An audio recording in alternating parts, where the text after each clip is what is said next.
the moment I get the TikTok feed, that we're going to be asking about a very controversial or very informative statement that Trump has made this evening, made not long ago at a fundraiser. So, if you will, bear with me while I queue up the audience on TikTok. For you guys on YouTube that may watch this in a repeat, I do see there's one person there. I'll be trying to take some of the comments that are being posted on YouTube tonight as well. But we're going to be talking about, is Biden a true patriot? You can't quite see it on the monitor behind me because the program is set up for TikTok, but handsome liberal on both TikTok and YouTube is how we do this, and it is a more viewable on TikTok because the program is set up that way. So if you'll bear with me, I will begin the feed on TikTok and we'll start the show. This is an impromptu show. We don't normally do shows this time of night, but this one I think is worthy of discussion, which is why I'm on here. So you guys on YouTube, bear with me in 3, 2, 1. What up, folks? Once again, it is indeed your guy, Tim, the handsome liberal. If you bear with me, I will get the feed straightened on TikTok. Something a bit weird happened tonight. Something a bit informative in regards to the presidential race took place earlier this evening at a Biden fundraiser, which is why you see behind me on the monitor is me asking the simple question, do you believe President Biden is a true patriot? Now, I understand a lot of folks would easily respond to that question by simply saying, hell no, Biden is not a patriot. But we are going to discuss it from a standpoint whereas President Biden has stated, apparently he has indeed stated, that if Trump was not running for president, he probably would not be either. He's not for certain that he would be running for president if Trump was not in the race. So immediately that leads to the question, what the hell does that mean? What is President Biden trying to say? I'll go ahead and queue up the CNN feed of it, and we'll talk about it on the other side. But I do have something else I want to talk about in regards to Trump on January 6th that he said recently as well. Stunning admission from President Biden. He now says if Donald Trump was not running for president in 2024, he's not sure that he would also be in the race. Those comments today at a fundraiser in Boston. Let's bring in CNN political director David Chalian. David, an incredibly candid admission by President Biden. What do you make of it? Well, we've seen a lot of previous reporting, including our own here at CNN, that there's no doubt that Trump was a motivating factor, of course, Jake, in Biden's thinking about running for re-election. But as Biden is wont to do in these scenarios where he's behind closed doors, he kind of reveals his innermost thoughts. And what we're seeing here is a real, clearly defined rationale for Biden pursuing re-election despite his current political standing, which is not that great in the polls, obviously, the conversation about his age and concern among Democrats if he is the best candidate to put forward. What Joe Biden is making clear with these comments, he clearly thinks, because he said also Democrats cannot let Trump win, as a part of his comments, say he clearly thinks he is the single best Democrat to be able. And that's what we're going to talk about. I won't go too deep into the CNN commentary, but I see in the comments here, Mark states he despises President Trump. As I asked on the program, as you see the monitor behind me asking that question, do you think President Biden is a true patriot? Now, Biden is saying that he clearly believes Trump represents a clear and present danger to this country, and he believes he is the man that can perhaps prevent Trump from being reelected. So what I want to ask you folks, as I get my Wi-Fi feed going on, do you believe that Biden, who could be riding off into the sunset, a wealthy man with an accomplished career, is simply staying in the game? Biden is staying in the game simply to do what he thinks is best for this country. Do you see Biden as being a patriot from that standpoint? The man is 81 years old.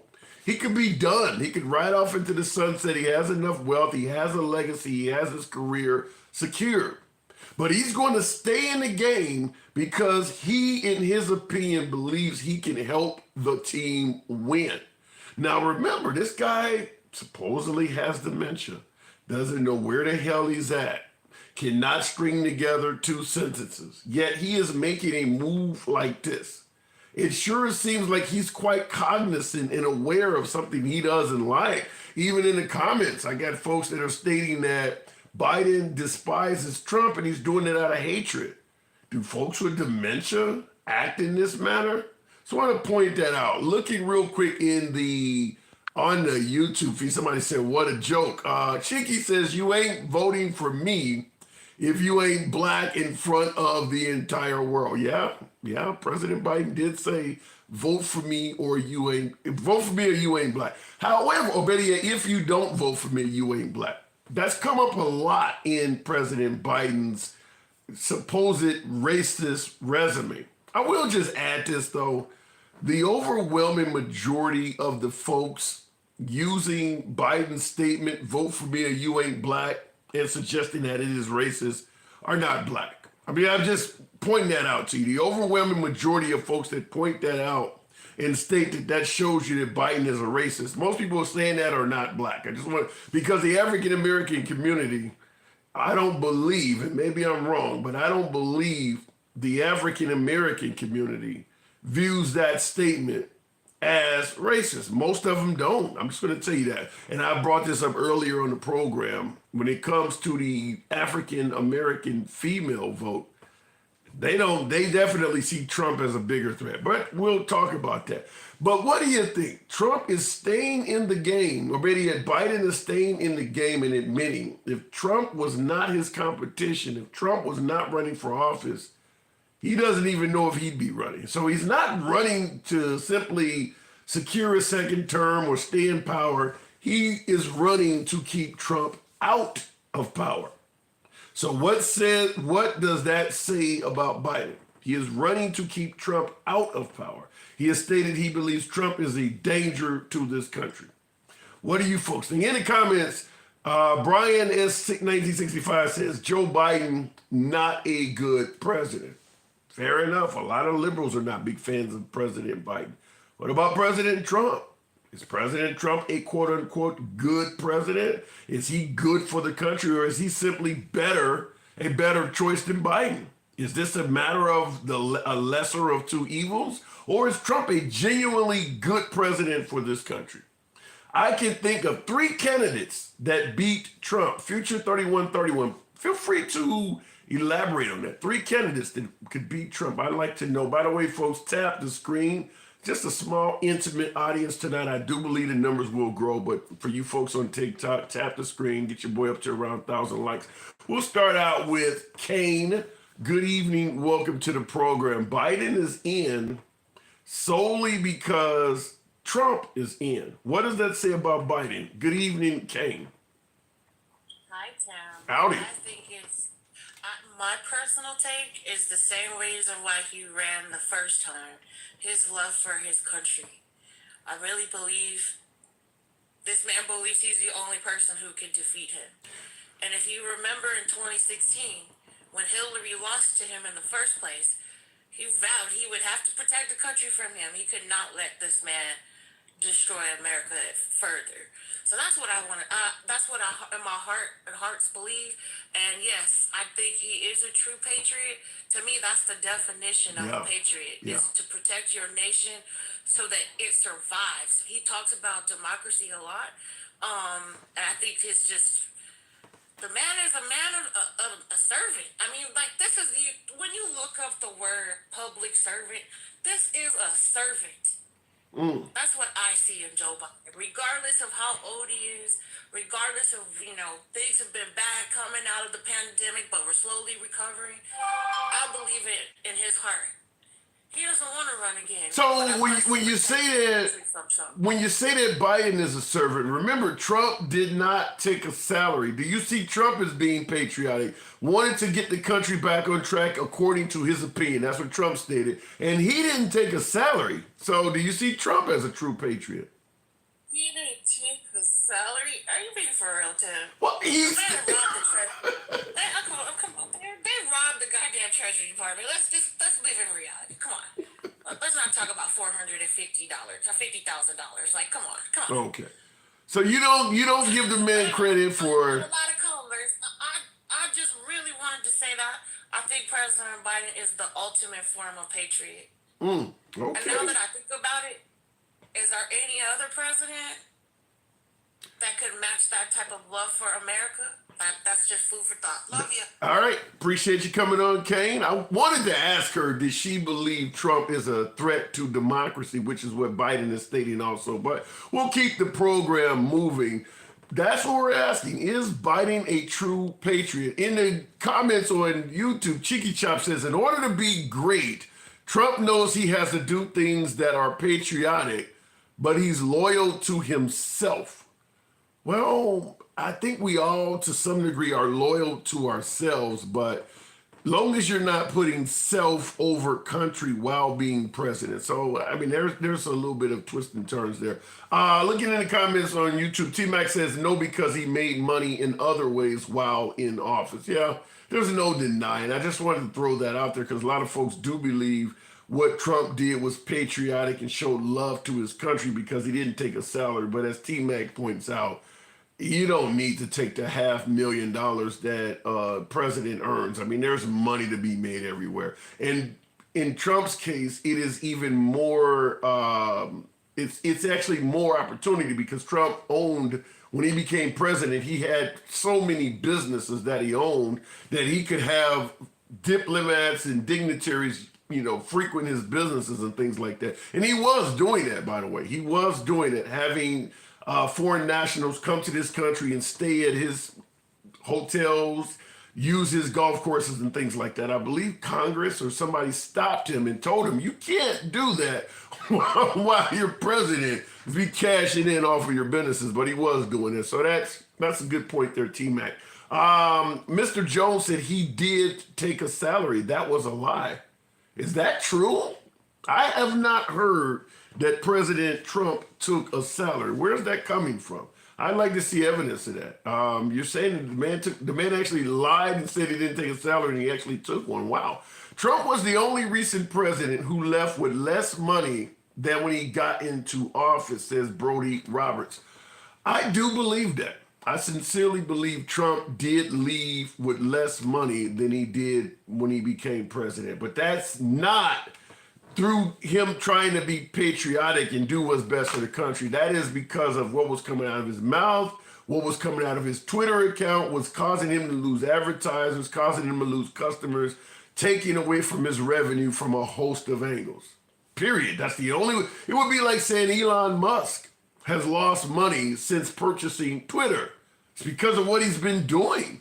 If Trump had been presidential but to the likes of George W. Bush or Ronald Reagan, he would have not lost money as president. He would have made a hell of a lot of it. But when you're constantly getting in fights and, tweeting out nicknames and attacking people, there are consequences. You guys know, for the folks who tune in to me during the weekdays, I'm a huge proponent of free speech. I believe everybody should be able to speak. However, there are consequences to what you say.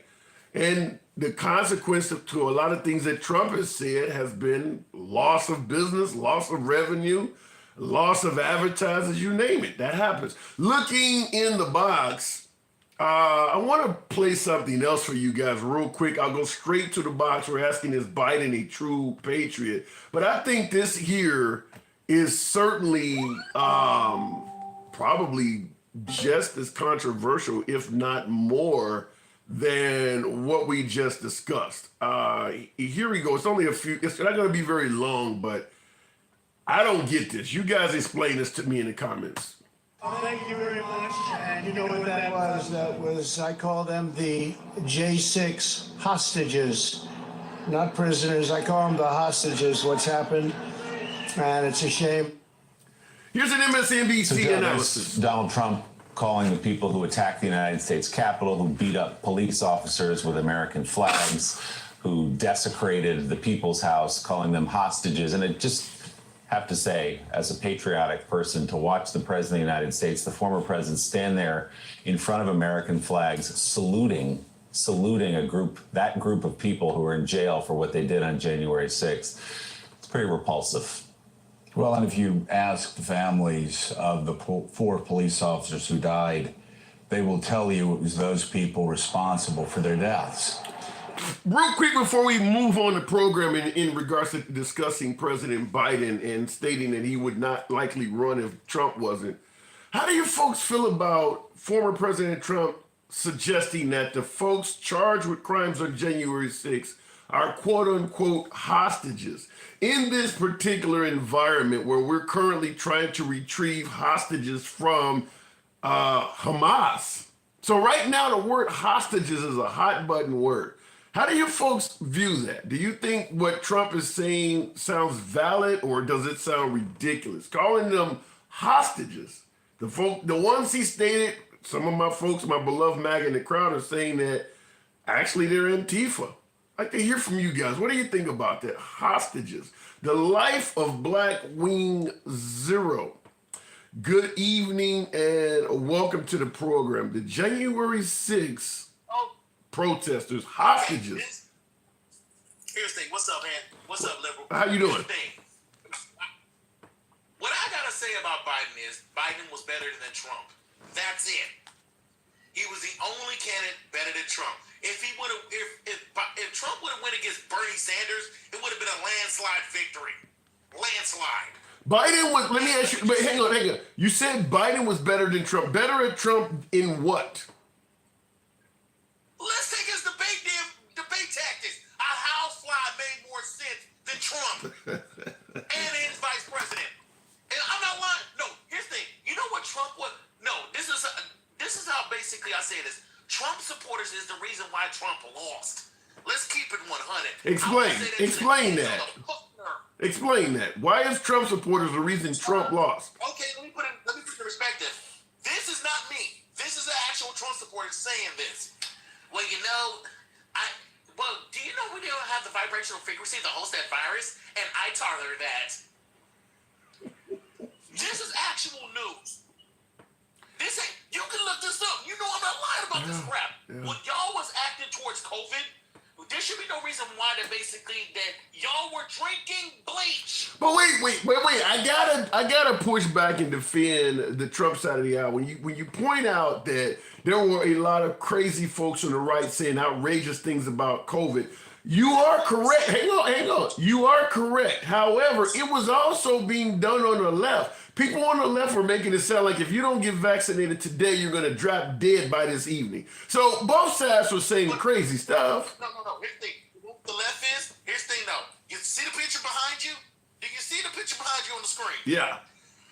If that was Black Lives Matter, we wouldn't even got that far.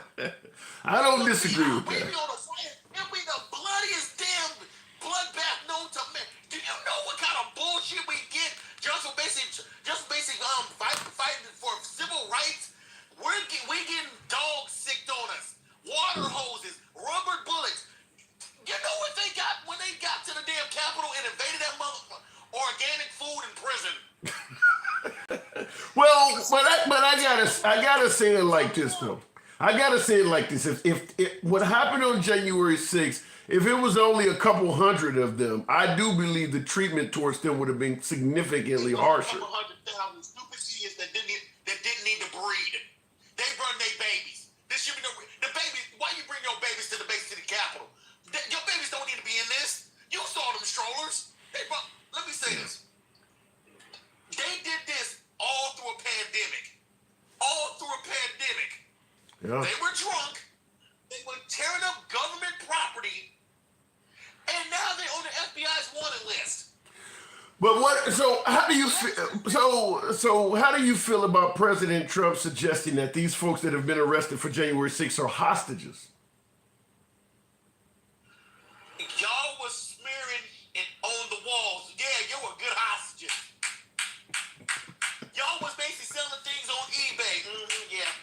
Yeah. Y'all was taking pictures on Instagram and posting it of you with your feet in Nancy Pelosi's office, taking pictures of government documents of basically folks. This ain't me talking. This is the fucking news. Yeah. Y'all had a Trump shaman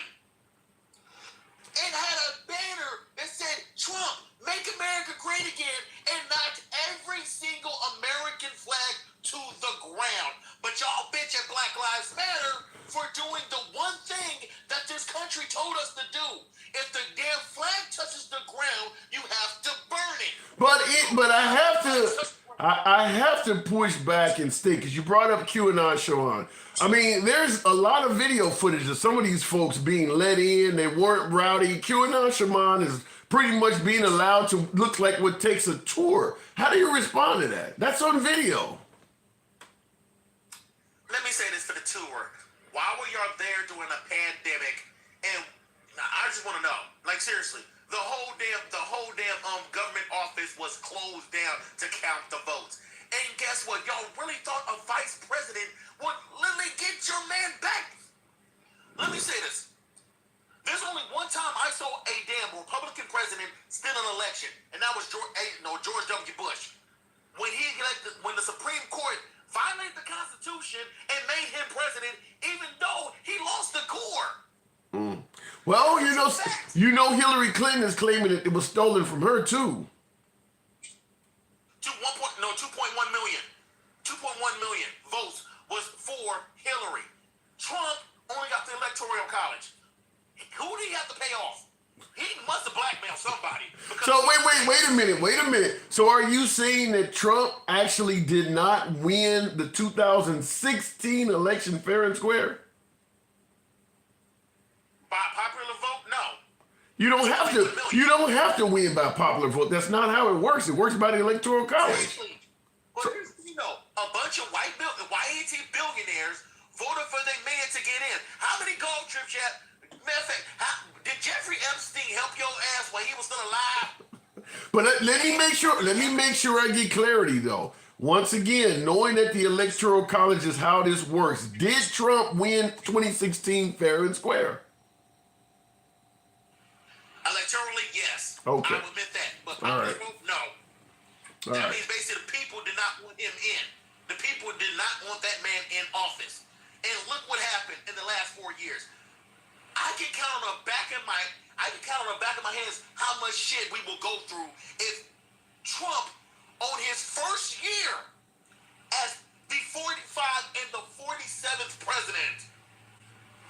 So how do you feel about? I got one last question I want to run by you. So how do you feel about Biden stating that if Trump wasn't running, he don't know if he would be either? What does that say about Biden?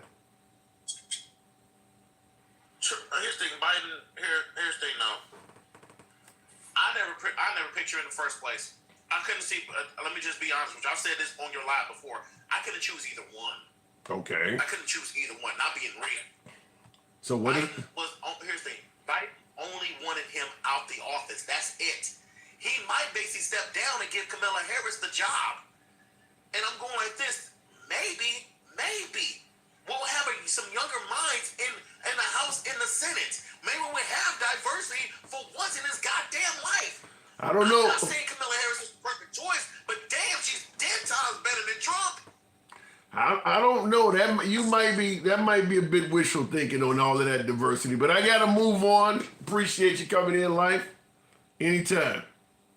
All right, looking in the box. The guest stars are that of a lot of Americans. That is true, NC Blue Dot. Good evening, by the way. Good to see you in the comment section there. By the way, folks, if you would tap the screen, got a very small audience here, around a little bit less than 100 people. We normally have multiples of that, but it is late, and I know by the way, the RNC, the Republican debate, is taking place tonight, I believe in a few minutes, on News Nation. I did want to watch that, but to hear the president state that he doesn't know if he would run if Trump was not in the race, I wanted to come out here and hear from you folks, because that's news. That's big news, because it suggests that Biden is not in it simply to finish his legacy, to perhaps implement whatever agenda he thought is best for America.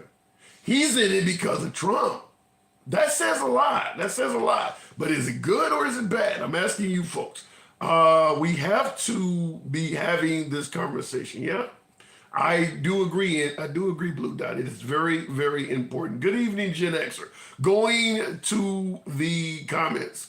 And Jack Smith, actual facts says Jack Smith submitted a filing which says, where did that go? It says it shows Trump's timeline of planning for January 6th. I have seen excerpts from that. I understand my folks on the right, you know who I'm talking about, my beloved MAGA, are not going to believe anything Jack Smith says. But if you read what Jack Smith is offering, it's pretty damning to the president. We just happen to be in a time, a day and age where a large portion of America, when I say a large portion, I mean tens of millions of people, are not going to view with credibility anything damning about Trump. Anything that Trump is accused of, they're going to think it's a witch hunt. It's coming from the liberal media, the corrupt FBI, you name it. So I don't know how damning it will be, but for those with an open mind, it sounds pretty bad. Going to the box, we'll keep it moving with Furback 317. Beeman, I see you in there. Furback, good evening. Welcome to the program. He's trying to save America, says D-Town Lottie. Wow, trying to save America. Furback, what do you think? Biden is saying that he probably wouldn't run, or he don't know if he would run if Trump wasn't in it. What does that say about Biden? That's America first. That's America first. Wow. So he could be riding off into the sunset, retired, has a legacy, has enough money, but he is putting saving America from Trump over all of that. Yeah, I think when he said that MAGA faction, I think he drew the line right there for the GOP. I mean, when he said that speech, I know they was offended, but it was targeted to them.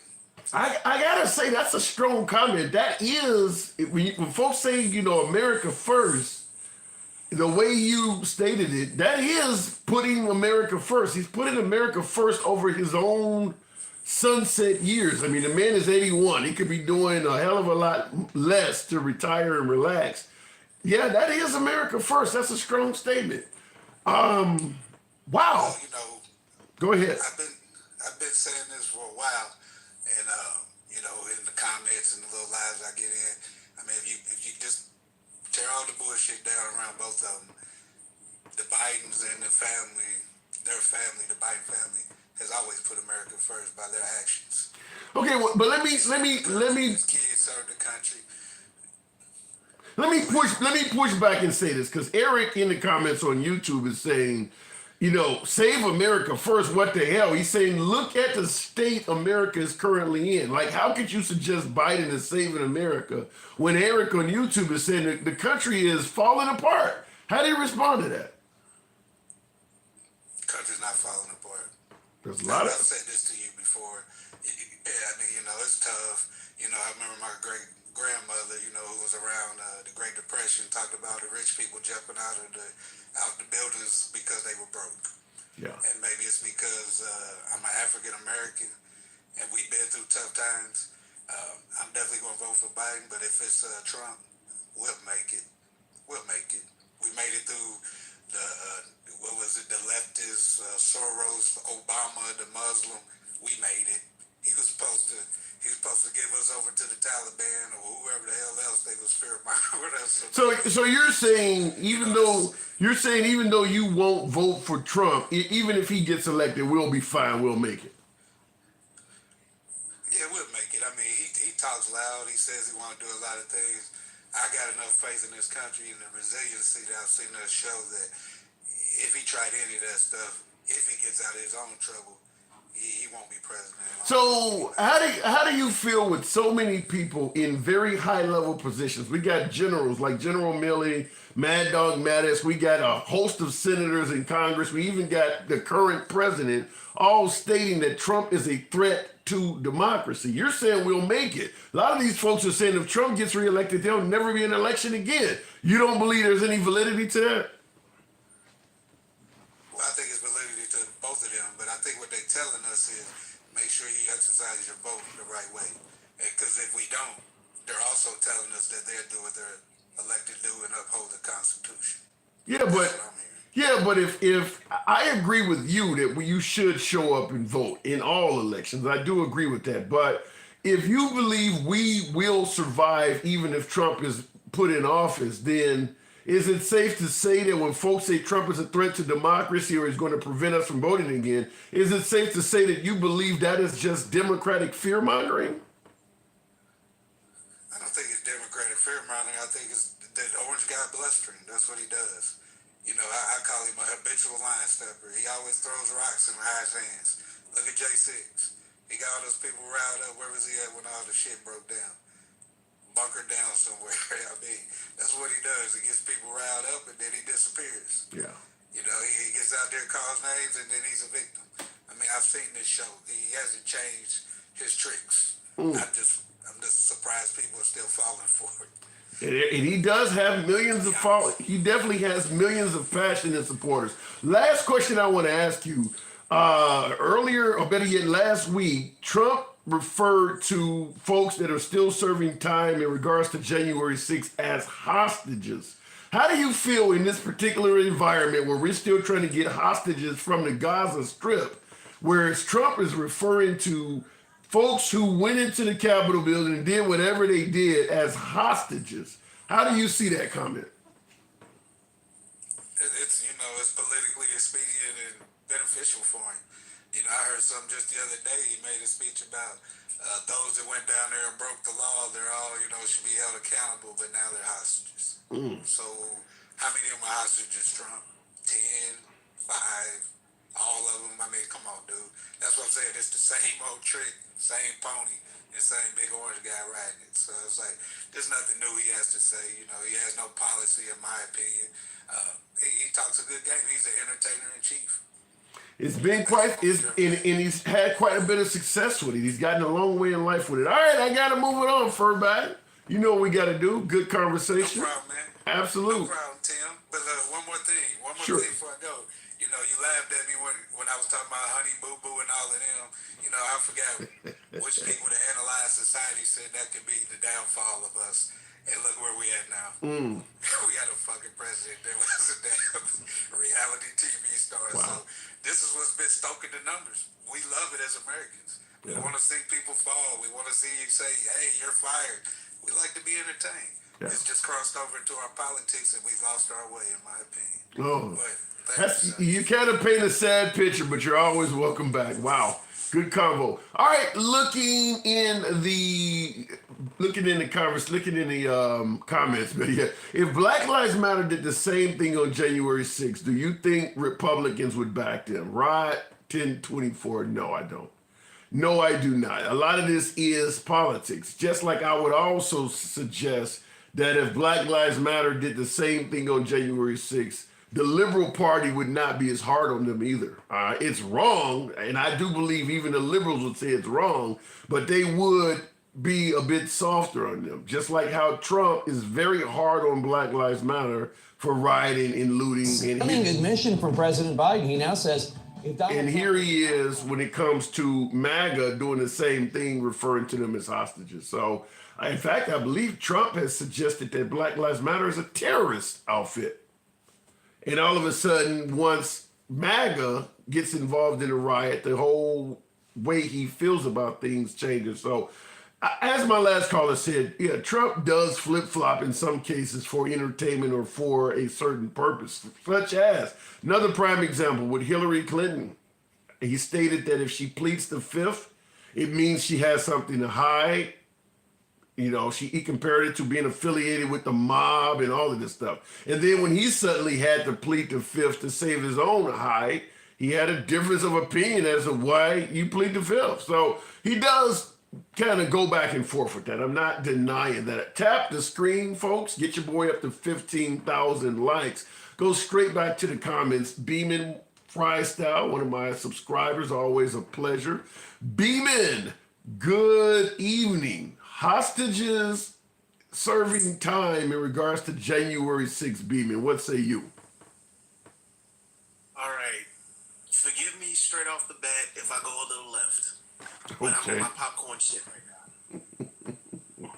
All right, let me have it. Let me have it. Thank you there. Thank you there, Milk the Sailor. Mike the Sailor, thank you. So, to start off, it's it's the hypocrisy for me. And you pointed out time and time again on your broadcast, and a lot of other viewers pointed out too. I don't understand how the major thing on the right side is to drain the swamp. That was a major thing Trump ran on. Yeah. And George Santos right now, yeah, I brought him up. Okay. George Santos right now just been booted. How many other Republicans have been booted? What is your definition? And I want you to actually educate me on this. What is your definition of draining the swamp? If all the people that you have elected or put in place are getting booted or turning on you. Well, okay. First of all, let me make something clear. Trump didn't have anything to do with the victory of George Santos. Because he won in a liberal state. He lied his way into power. So that's not what I'm saying. What I'm saying is that your party, excuse me, not your party, the Republican. I get it. Keep going. Ran off of. I'm just trying to. I'll be trying to be clear. So the Republican Party ran off of draining the swamp. But time and time again, you're seeing these people be booted, ousted, and been found to be liars or have done egregious stuff. How egregious do you need to be kicked out of Congress? So that's a major point I want somebody to explain to me. Okay, let me work. Okay, I'll respond to that. In Hazel Eyes 1954 in the comments, who I believe Hazel Eyes supports Trump, but she makes a point that is a great answer to your question. Hazel Eyes states that's why they don't want him as president. He will bring a lot of people down. And the reason I'm bringing her comment up is because you talked about the Republican Party ran on draining the swamp. In reality, they did not run on that. Trump ran on that. The Republican Party, according to Trump, a lot of them are the swamp too. Now, he didn't successfully get rid of any swamp creatures. In fact, he brought some with him. He actually expanded the swamp. But when he stated that he was going to drain the swamp, he was talking about, term limits. He's talking about politicians that have served too long and they're getting rich off of being in office. Now, he pointed out a lot of shit, in my humble opinion, that he is doing himself, period. But I'm just going to give it to you at my interpretation of how he meant it, is that he meant there are too many folks in Washington enriching themselves off the gravy train, and he was going to get rid of them. And go ahead. That's one of them, though. And not only is that one of them, but the people that were around him. And to me, when you're talking about draining a swamp, you're talking about draining a filth. And filth is filth. You can't distinguish between a dust bunny and a big clog of shit. So both of them need to be gone. To me, you're sitting here telling me that I'm going to drain the swamp. Yet most of the people that we have seen gone are coming from your party. Yeah. But you're going off of, and I keep hearing the Democrats are crooked. The Democrats are stupid. The liberals are dumb. They're crooked. They are the scum. But I see time and time again Republicans being caught in corruption. Yeah, I'm just going off of facts. What I'm seeing. Okay, now going into what I was saying earlier on your live. This is why I consider him dangerous, and he's smart. Trump is very smart. I don't care what nobody says. Okay. Now, the man has set up here and understood how the legal system works. Okay, he's figured out now how the legal system works. And if you don't believe me, look at Roe versus Wade. If it wasn't for Trump in office, if it wasn't for the Republicans that have been in office for years, for the last 30, 40 years, I've been trying to get this implemented, and having somebody that has the audacity to take it on, because he's taken his his vows for having this pass. So give it to him. It wouldn't be in existence. It wouldn't even exist. Roe versus Wade would still be in the books. So is that not a huge accomplishment to give Trump credit for? His party has wanted to roll back Roe v. Wade for 50 years, and after having Reagan 8 years, George H.W. for 4 years, and George W. for 8 years, Trump comes along in less than 4 and gets the job done. But that is you're saying exactly what I'm trying to convey to these people. That's why he's dangerous. It's because he is starting to understand, after all this is said and done, and all the people that don't agree with him are gone, and the people that he has on his corner are loyal to a fault. Okay. Now he has no on him when he comes in, and he knows how to work the system. He knows that media, if he controls the media, if you can control the media, which is not just him because it's not just one entity, but if you can control the media and you control the courts, Roe versus Wade, you can control society itself. And he's slowly getting a hold on it. And if he gets back in office, he'll have more power to be able to control what you see. Well, let me ask it to you this way: when Trump was in office, some of the lowest job numbers at the time, the economy was roaring. We talk about everything from gas prices to inflation. Was it really that bad? That's what folks are going to ask. Okay. Now, don't forget, Obama already implemented plans when for an epidemic. Okay. That he took away. He already had money stashed aside. You don't believe me? Look it up yourself. Stashed aside for this, and he took it away. Okay? I'm not saying Trump was the Antichrist. I'm not going to go that far. Thank you. Don't do that. I'm not going to go. What I'm saying is that his agenda, to me, is to be a power figure for now on. Is to be in power, some shape, form, or fashion for now on. Whether it and I'm gonna leave on this because I'm rambling.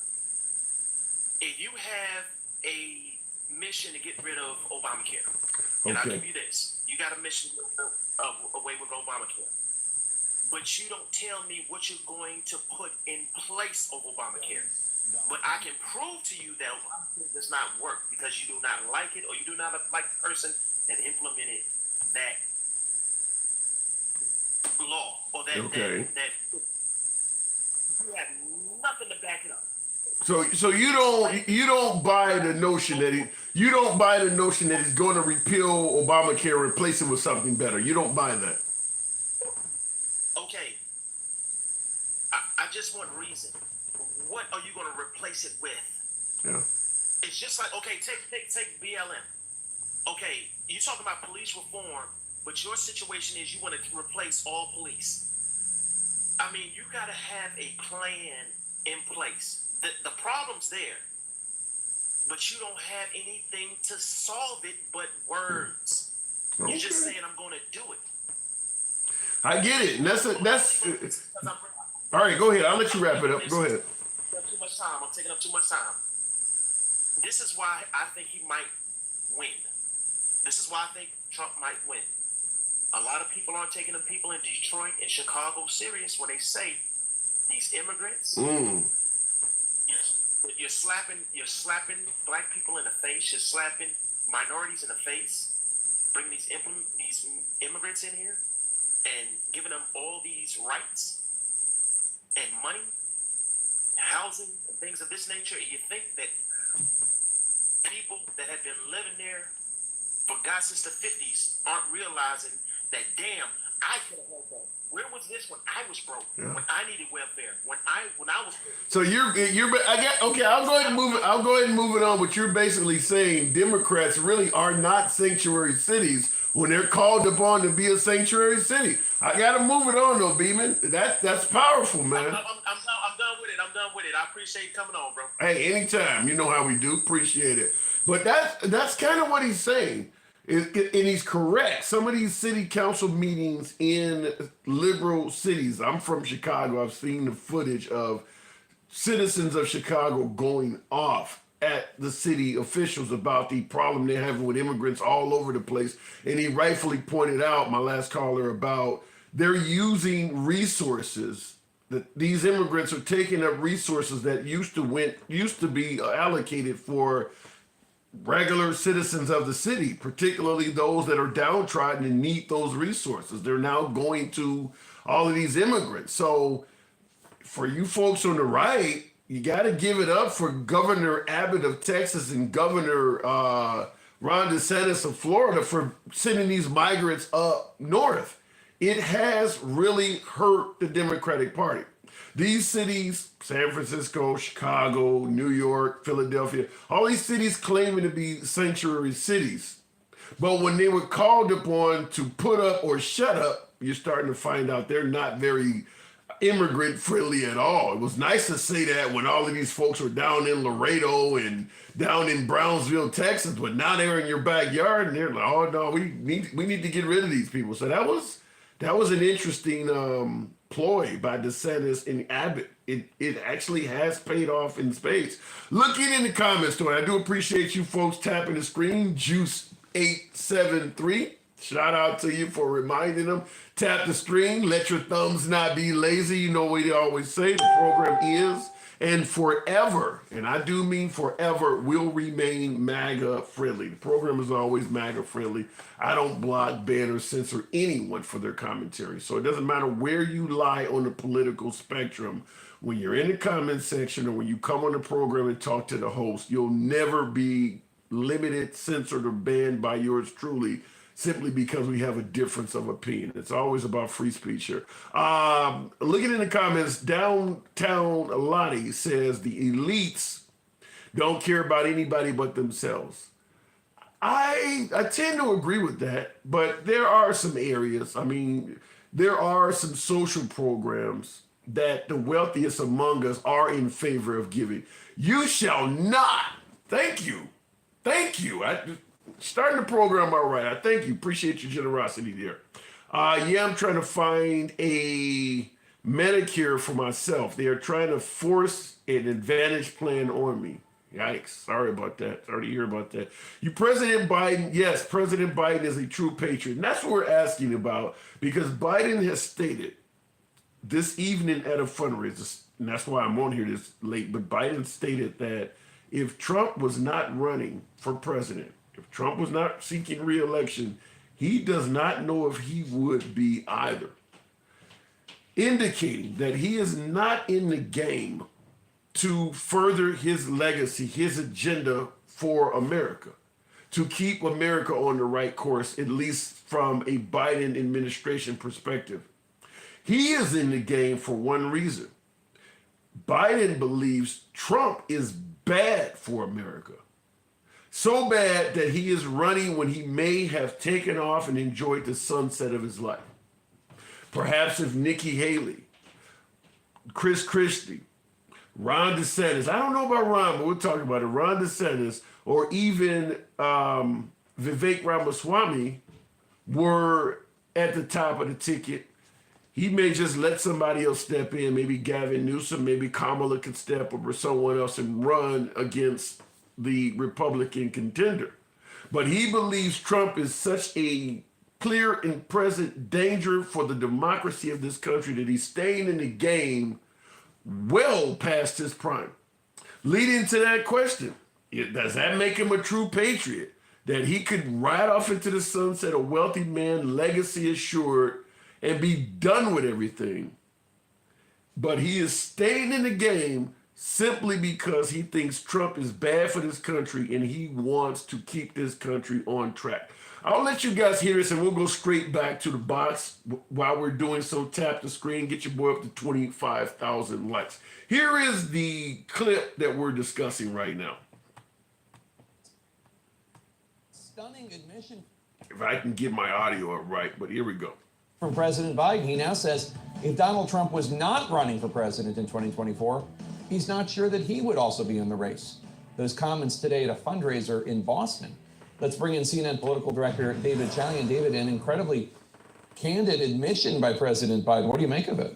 Well, we had seen a lot of previous reporting, including our own here at CNN, that there's no doubt that Trump was a motivating factor, of course, Jake, in Biden's thinking about running for re-election. But as Biden is wont to do in these scenarios where he's behind closed doors, he kind of reveals his innermost thoughts. And what we're seeing here is a real, clearly defined rationale for Biden pursuing re-election despite his current political standing, which is not that great in the polls, obviously, the conversation about his age and concern among Democrats if he is the best candidate to put forward. What Joe Biden is making clear with these comments, he clearly thinks, because he said also Democrats cannot let Trump win, as a part of his comments, he clearly thinks he is the single best Democrat to be able to defeat Donald Trump because he did so once. We'll see if it plays out this way. I would also say, Jake, it raises the question, I know he's the big front runner. What if Donald Trump is not the Republican nominee? Well, and I'll just interrupt his analysis, but if Trump is not the nominee, Biden is indicating he may not be in the game. He's only there to stave off a second term of President Trump. So, wow. By the way, folks, I see in the comments, Juice said we need more MAGA in the box. I haven't went in the box. I'll get right there in a moment. But like I said, the program is MAGA friendly. So if you lean right, hey, you're my preferred guest. Understand we don't block, ban, or censor anyone for their commentary.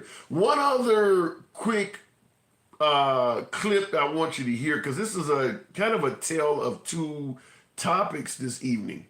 This one, in my opinion, is just as controversial as President Biden saying he probably or possibly wouldn't be in the race if it wasn't for Trump being in the race. Here's another interesting comment that came from President Trump a few days ago. Thank you very much. And you know what that was? That was, I call them the J6 hostages, not prisoners. I call them the hostages, what's happened. And it's a shame. So, Joe, there's Donald Trump calling the people who attacked the United States Capitol, who beat up police officers with American flags, who desecrated the People's House, calling them hostages. And it just have to say, as a patriotic person, to watch the President of the United States, the former president, stand there in front of American flags, saluting that group of people who are in jail for what they did on January 6th. It's pretty repulsive. Well, and if you ask the families of the 4 police officers who died, they will tell you it was those people responsible for their deaths. Real quick, by way of yes or no in the comments, and I'll go straight to the box. I won't bloviate too much longer, but real quick, by way of yes or no, how many of you folks see those who are currently incarcerated for the January 6th event as a hostage, as somebody who is being held that should not be held against their will? How many of you folks see the folks that are currently serving time as a hostage? Now, I definitely see in the box or in the comments say, I don't think now, well, one person did. Meg said I do. As hostages, President Trump has stated that. And I guess I'd wonder, even if you do believe they are, and I see in the comments, he said it's all a sham, says 382 Jim. It's all a sham. 4 cops killed false. And I do agree with that. I'm not aware of 4 police officers losing their lives behind January 6th. I do believe that part there is factually incorrect. I'm hearing one person was beaten by the protesters and later died in the hospital of a heart or cardiac event. But 4 cops dying? That isn't true. That's certainly, and someone, William Demby said it was 5. That's 5 deceased Capitol police officers were not dragged away from the event on January 6th. By the evening of January 6th, or even the morning of January 7th, there were not 5 dead Capitol Police. That's not true. I don't believe that's true. And I do agree with you, user 721. 1 is too many. I do agree with that. But that doesn't mean you make up phony numbers to make the point. 5 cops did not get killed in regards to what happened on January 6th. Why not just look it up? There's no need to look it up. There's been so much footage, even including testimony from the officers there that day. If you watch the January 6th hearings committee all throughout last summer, 5 cops didn't lose their lives. That's 4 cops did not lose their lives. That's just flat out false, in my opinion. Continuing on, or going back to the box, DJ Fly Guy asking that question. What does it say about Biden that he's saying if Trump wasn't running, he may not be running either? Good evening, DJ. Hey man, what's good with you, brother? I ain't hit you with the old school The air horn. You know, I ain't hit you this time. I feel you. But what do you think about what Biden said, that if Trump was not running, he doesn't know if he'd run for a second term either? Because President Biden, man, is really holding down what America started out as. Explain. And that's a country of democracy. It's a country of the people. You know, the people got the final say. You know, it was a country that was founded on not having a dictator, not having a king, not having a boss, not having a daddy, not having a bully. Do you believe Trump is all of those things? Do you believe Trump is all of that? Bully, dictator? Absolutely, because of this. You think about this. What's the opposite of what the country was originally founded on? Trump is the absolute opposite of what the country was founded on. Can you imagine Donald Trump being George Washington? Yeah. You know, being that person, being that very first president, being that very first leader of the country. Bro. And can you imagine? Well, many folks do believe Trump has really good leadership qualities. I mean, he ran a bunch of businesses. I mean, you don't think he has any leadership quality at all? Yeah, he'll lead your ass to the poorhouse. Absolutely. How do you? Let me give you this straight out of the comment section. Miggs asking, he's talking about you and probably me too. Are you joking, bro? Joe Biden is doing literally everything to ruin this country. How do you respond to folks who believe that Biden is tearing this country apart? Why? Just because they don't agree with what he's doing? I mean, what is he doing? No explanation. Well, there is an explanation. I mean, wait, hold on. There is several explanations. First of all, we know what inflation is like, gas prices. I mean, you can't get a loan without a huge interest rate. You got all kinds of global issues breaking out everywhere. You think Biden is innocent of all of this? The border is a mess. I mean, there are some things to point out. I think the border's a mess, but as far as everything else, we know that this is a capitalist country. We know that. And we know that these guys are saying right now, okay, if we open up the playing book and we let everybody play, y'all gonna pay first. We're gonna make our money first. So Yeah.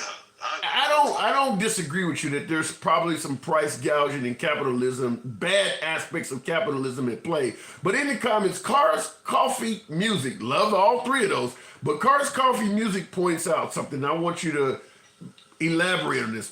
Biden touts his quote unquote Bidenomics. Cars Coffee Music is laughing at Bidenomics. Why do you see Bidenomics? Do you see the Biden economy as flourishing? I'm still working. I got 3 jobs. I'm still working. I enjoy working. I mean, I got 3 jobs because the lowest paid right now you could probably get for a job is probably right at $13 an hour. Like, everybody is paying people to work at money we used to awe at back in the day.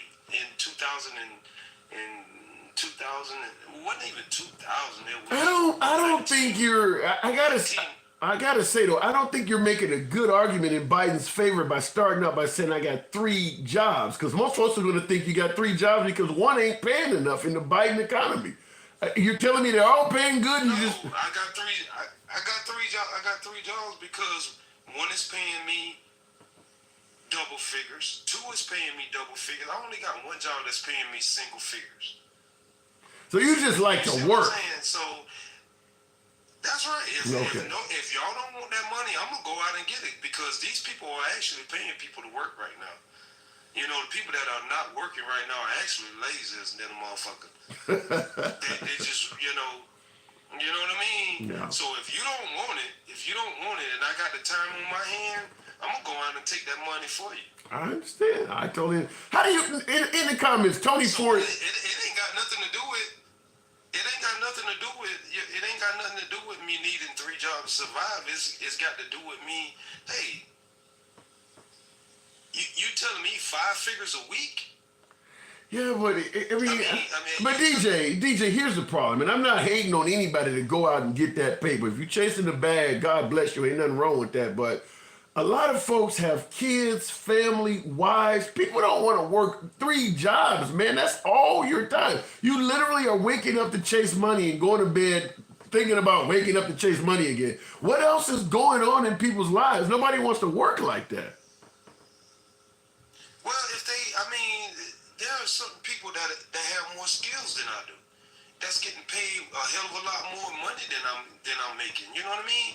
If they can survive, if their cost of living is sufficient for them, like if they living in their means, just like I'm living in my means, right? Okay. So with one job I'm living within my means. I can make all ends meet with one job.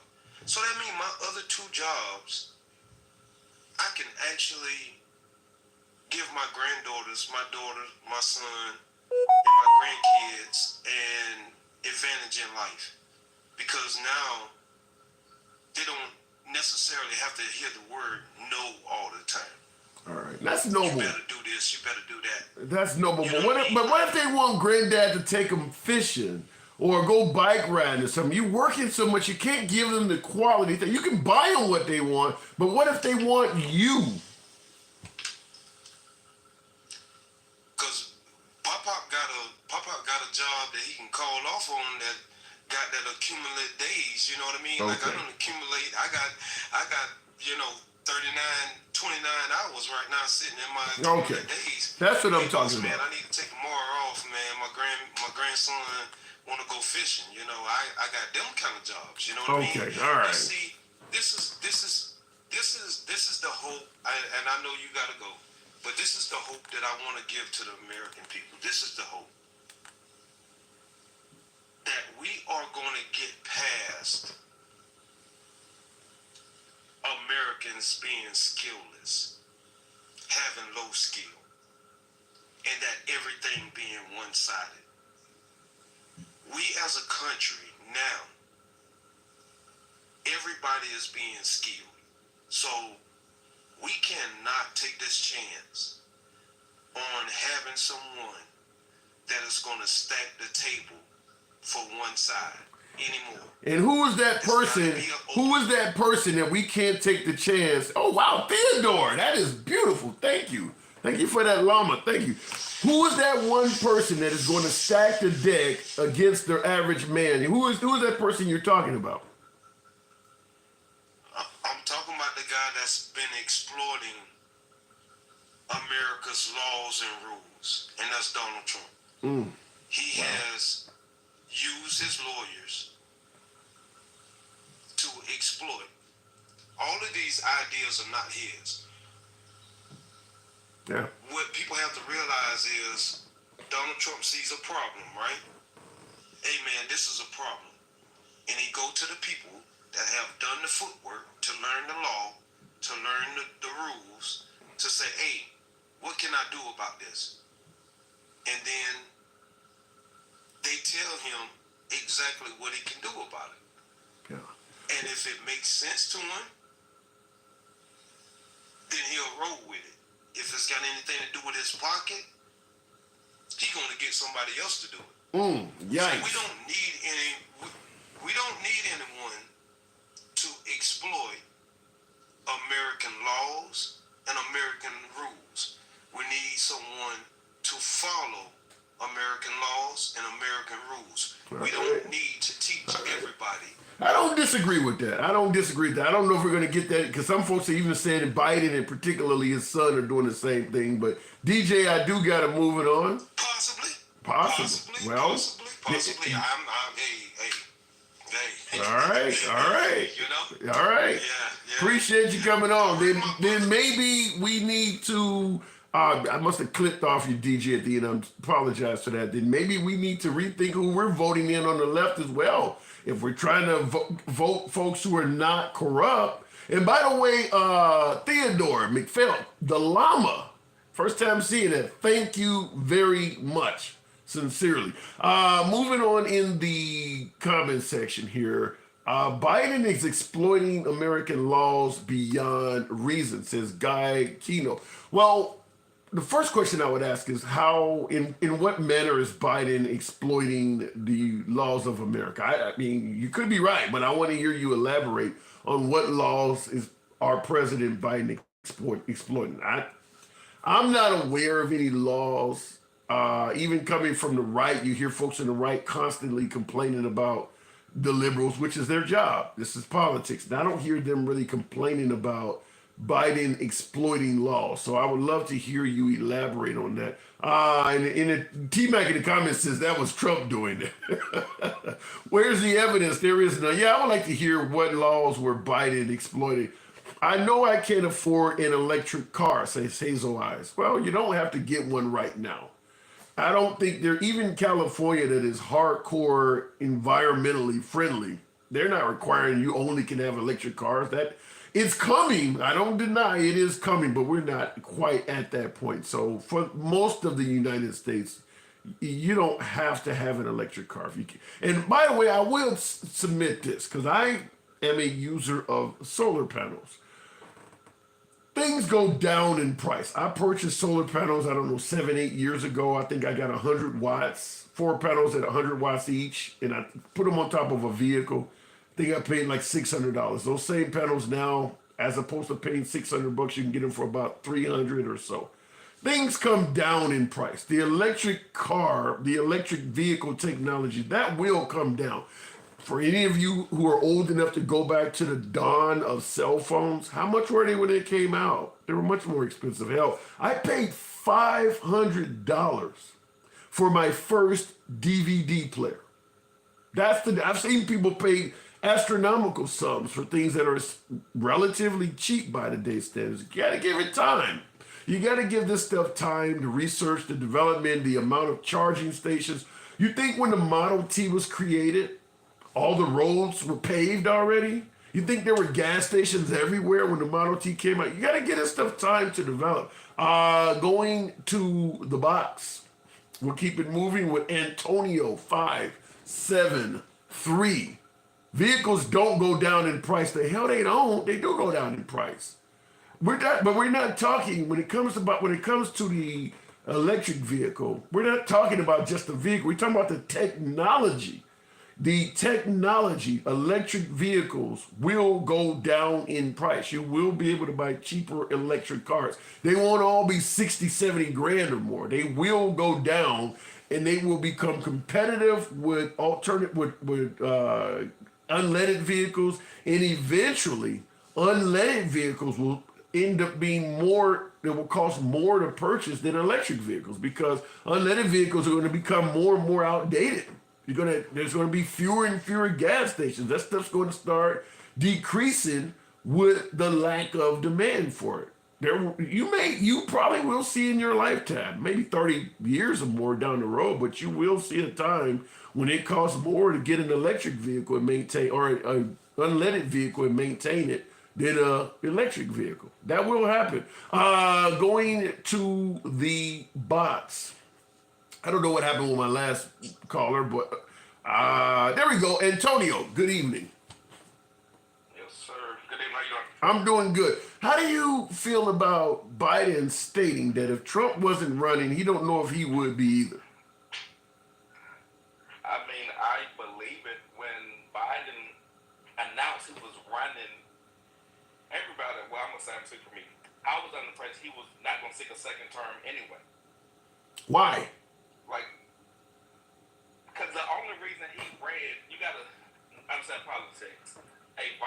president runs for president after that president leaves office. They don't wait 4 years. They scrape when the iron is hot. But wait a minute.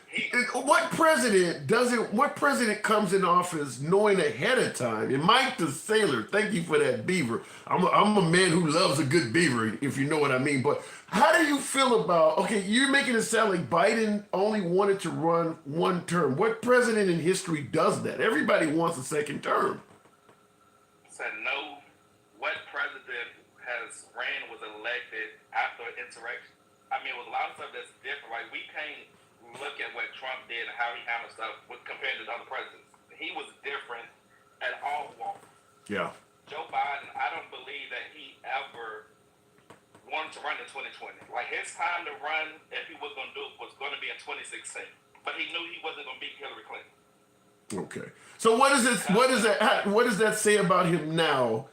That he is saying the only reason I'm still going to stay in it and give it a second go round, 81 years of age, I could be, riding off into the sunset of my life, my legacy secure. But because President Trump is still in it, I'm going to get in it and go a second term. What does that say about him that he's doing that?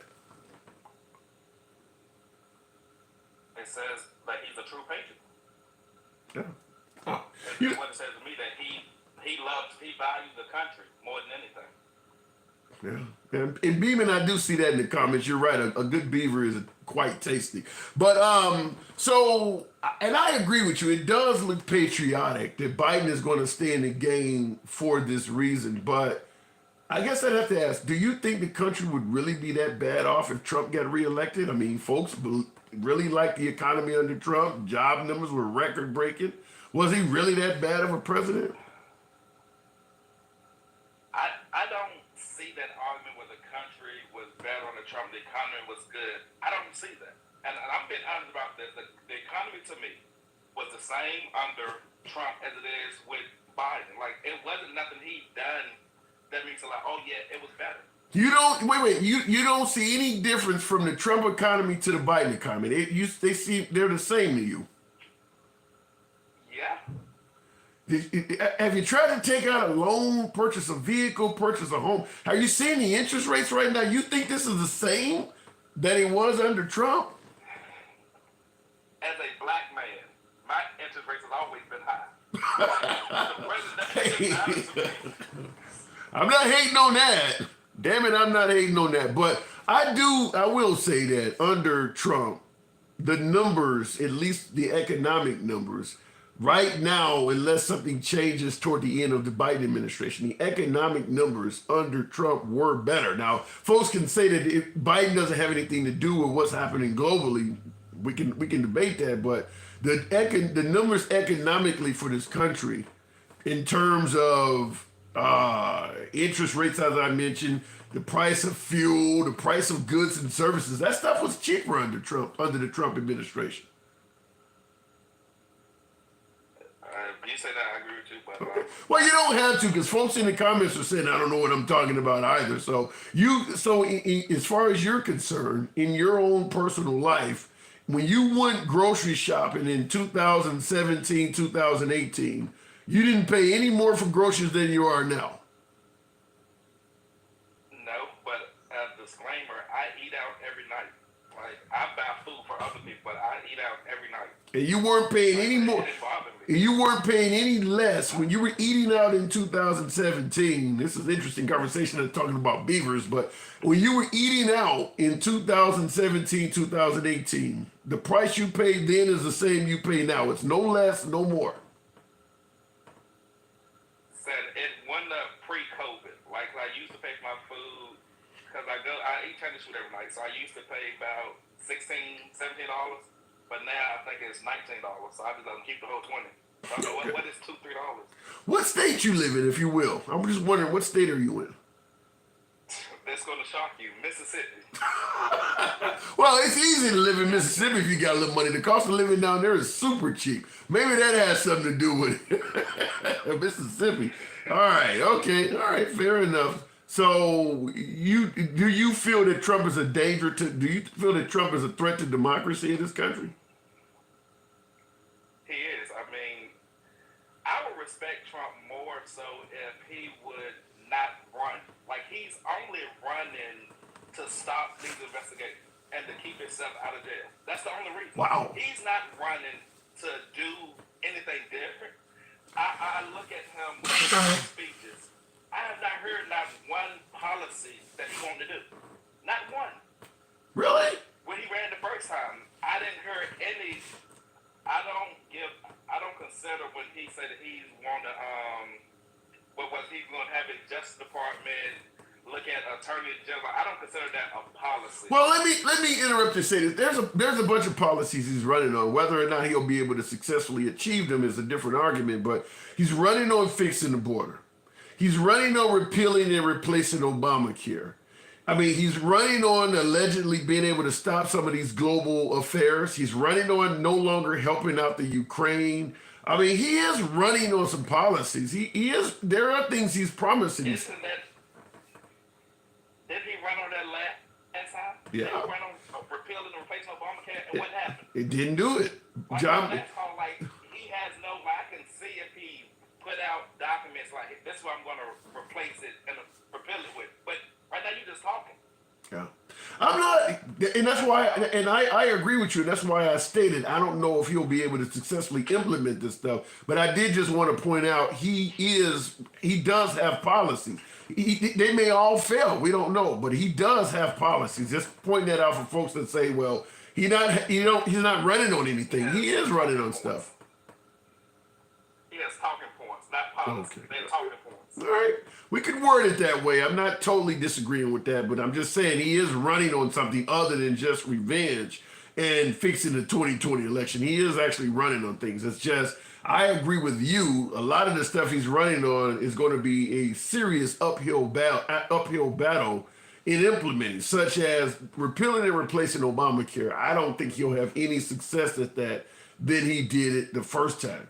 He may be able to do something about the border, though, because his methods are pretty draconian. And I do believe if he's allowed to do what he wants to do, he will significantly cut down immigration, because he's going to be damn near to the point of murdering the people that come here illegally. So I think that would absolutely work. So some of his plans, I think, might work. We may not like the way he's doing it. And then some things he's promising, like draining the swamp, I think is just an empty promise. So, but he's running on something. Yeah, when he's the swamp monster, you can't drain the swamp when you're the swamp monster. But to your question about President Biden, whether he's a true patriot, if people understand the history of Joe Biden, when he was first elected, his wife and his daughter passed away.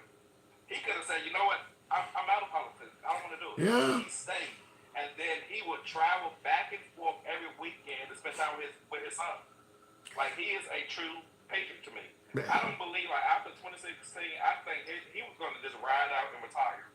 But because of what Trump, how he acted, he was the only, like, person that could beat him. Like, I don't see no other Democrat could have. You know, when you put it that way, I have to ask this question before I let you go, because you're not the only one. I see folks in the audience also saying that Biden is a true patriot. Why the hell don't the Liberal Party give him his flowers like that? You got folks saying he shouldn't even run. The man is, as you put it, he's only in the game to try to keep the country from what he thinks is the end of democracy with Trump. Why isn't the Liberal Party giving him credit for doing what amounts to jumping on a grenade? Because one thing I would say, as a Democrat myself, we struggle at messaging, and we're not loyal to our people. Once we see one scandal, one slip, get rid of him. Al Franklin, gotta go. That's not good. The process, he gotta go. Wow. You look at even the governor of New York, like Cuomo, he was finna make history being a governor elected for the third term, but when all this stuff came out, you gotta go. So Democrats, it's like we don't have loyalty like they have on the Republican side. Like, if Chuck Schumer would have done what Mitch McConnell done, if he was in power and he stopped Trump from appointing his Supreme Court justice, when a Democrat came in, he forced theirs through them the same time, they would kick Chuck Schumer out of the Senate. Yeah. It's like we're not just going to follow and get along because it's a D beside their name. Yeah. It does appear to be that way, and that might be to a fault that our side does that. But Antonio, I do got to move it on. Appreciate you coming in here. I appreciate you having Absolutely, anytime. Looking in the comments, I wanted to point out something. Zelvin Henry stated, I want a God-fearing party to lead my nation. You're not the only one that suggests that, but most of the folks saying such a thing are my beloved MAGA, folks on the right side of the aisle. Yours truly, I'm not a fan of using God and mixing that with politics. And you say, I want a God-fearing party to lead my nation. Obviously, if you're God-fearing, that's going to be the end of the LGBT community, because you fear God, you fear that the LGBT community is just committing a ton of sin. We know where abortion lies in that argument as well. Listen, I grew up Christian, so I don't have any issue against the religion. In fact, I still consider myself to be loosely associated with the Christian religion. I grew up Baptist, used to direct the choir and everything. The problem I have is religion is too judgmental to use it from a standpoint of leadership in a nation that is diverse as America. If you're God-fearing, how do you feel about folks who don't believe in God, or who believe in Allah or Buddha or some other, thou shalt have no other God before me, beware of false prophets? I think it creates all sorts of judgment. I think that many, if not most, of the conflicts we have worldwide, not Christianity, but religion, is at the root of a lot of it. And I didn't mean to say Christianity, but religion is at the root of a lot of our conflicts. I just think religion makes for very judgmental people, because you're going by what's in the good book, and those who are opting to do what the book says is wrong.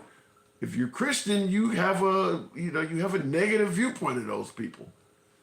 A lot of freedoms start being lost when you got to follow the good book. So I don't think a God-fearing leader, I'm not a big fan of, but I understand you disagree. Jesus was a liberal, says, does it matter? Well, the Last Supper was certainly a call to socialism. I got to agree with that.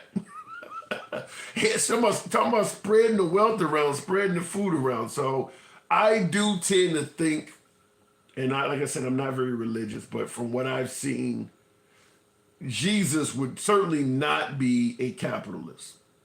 Nothing about capitalism falls in line, in my opinion, with what's in, what Christianity, because capitalism is really about caring for self. It's all about selfishness. I mean, that's how capitalism is. Pull yourself up by your bootstraps, that type of environment. I don't think Jesus was a pull yourself up by your bootstraps type person. I think he would have reached out and gave people, help and assistance. I mean, can you imagine sitting at the Last Supper? You got a big ass loaf of bread in front of you. I found a way to get myself a loaf. All of you guys need to find a way to get yourself one too. Pull yourself up by your bootstraps while you're sitting there eating bread and crumbs flying everywhere. I figured out a way to get myself some bread. You need to figure it out too. Maybe you made some bad mistakes, but you need to figure it out. I don't think Jesus would have done that. Looking in the comments, Jesus does not like Trump supporters. The nuttiest one, I completely disagree with that. And I'll tell you, for the simple fact is, there are far more believers in Jesus on the Trump side of the aisle than there are on the Biden side of the aisle. Even if they may not be doing it in ways you think Jesus would call for. There's a lot of atheists that support Biden. I don't think there's many atheists on the Trump side of the aisle. So I don't know if I would agree that Jesus does not like Trump supporters. In fact, I would totally disagree with that. Because if you are God-fearing, what are you being taught? That as long as you confess your sins and as long as you're a true believer, you can still make it into the kingdom of heaven? The Democratic side of the aisle got straight up atheists that don't even believe heaven exists. And our side would have Muslims and a lot of folks that believe in other religions. The Trump side of the aisle, almost all of them are believers in God. They may not be following the good book the way it should be followed, or in some cases doing things that are downright sinful, but at the end of the day, they all believe. I think Jesus would be, in my opinion, and I lean left, but I think in my opinion, Jesus would favor that as opposed to somebody who doesn't believe at all. So let me know. And you're right, Trump himself, I don't believe is a follower at all. I think Trump is on video saying he never asked God for forgiveness his entire life. So looking in the comments, wait, what? They think Trump is Jesus. Let me go to the box. But real quick, by way of yes or no in the comments, how many of you folks think that MAGA believes Trump is either the higher power or has a direct connection to the deity himself? Because I saw that in the comments. That's pretty wild. They think Trump is Jesus. I don't know about all that, but how many of you folks think that in the audience, that folks believe that Trump is indeed the chosen one, or he has a direct connection to the deity himself? Is there any? Yes, I see one person, Stomback, said, I do. Most Trump supporters are just normal people. They don't worship him, just prefer him to Biden. It's hard to say. I did attend a Trump rally a couple months ago, and I did have a Trump supporter look me dead in the face and tell me Trump was chosen by God. I'm sitting there having a conversation with the man in line, waited about 4 hours to get inside the rally. Guy told me that dead to my face. So I do know one guy that believes that. Going to the box. We'll keep it moving. Riding with Biden. This should be interesting. Riding with Biden. That is a common slogan used in support of the 46th president. Riding with Biden. Good evening. Hello, Mr. Henson. How you doing today? I'm doing good. Biden is talking about he wouldn't even possibly be running if Trump wasn't trying to get reelected. How do you feel about that? I've seen that. But you know what?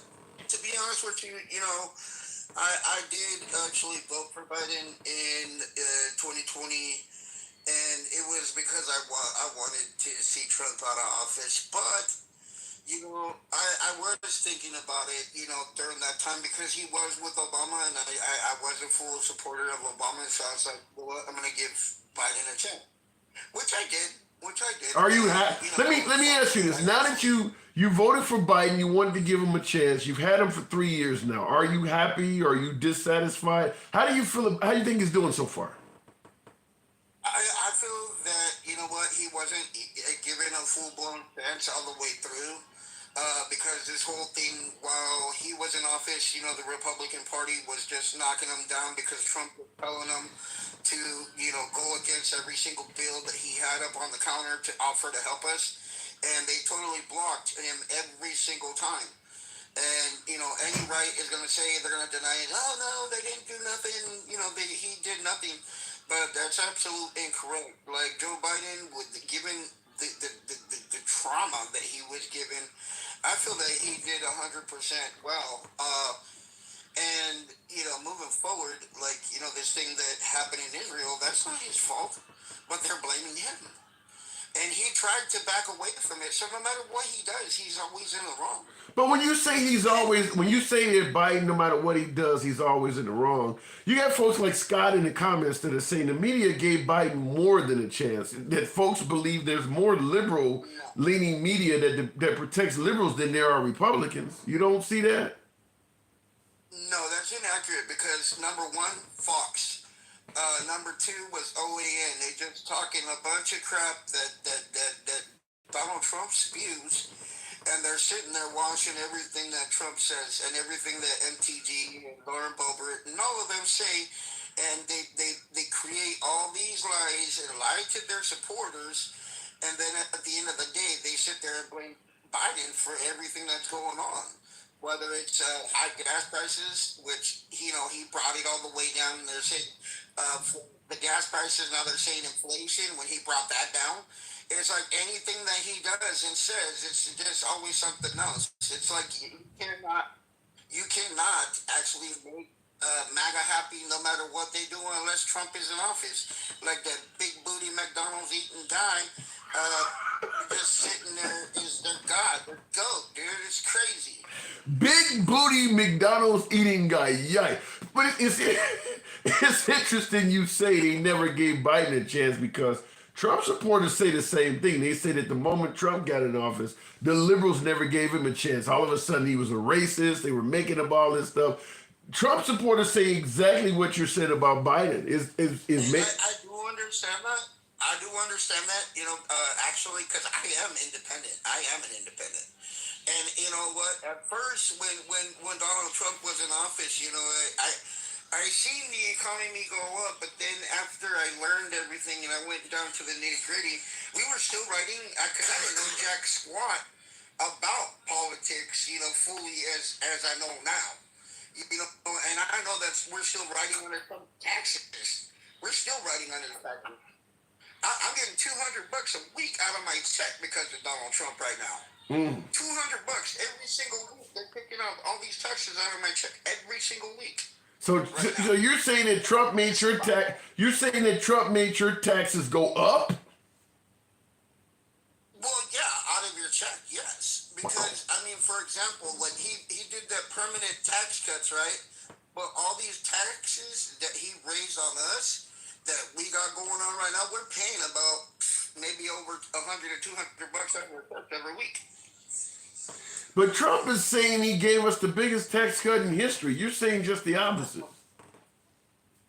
Exactly.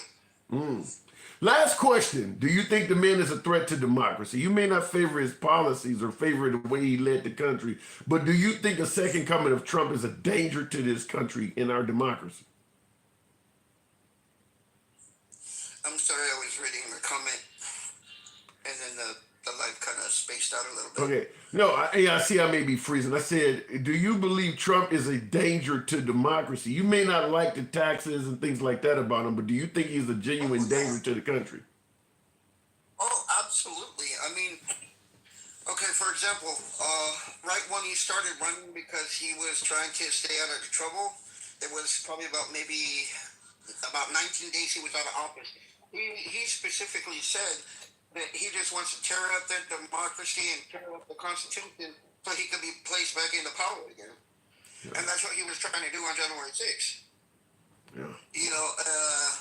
And then moving forward now, like going to the point where in 2024, he's still spewing out all the talking points of Project 2025, so forth and so on. And then for me, to see him out all that, and I believed him because he said everything that when he's going to do something, which is going to take away every single constitutional right that every American has. Wow. He destroys that Constitution. So you think the country is doomed if Trump gets reelected? Wow. All right. I got to move it on. You definitely are riding with Biden. No doubt about that. Appreciate you coming on. You're always welcome back.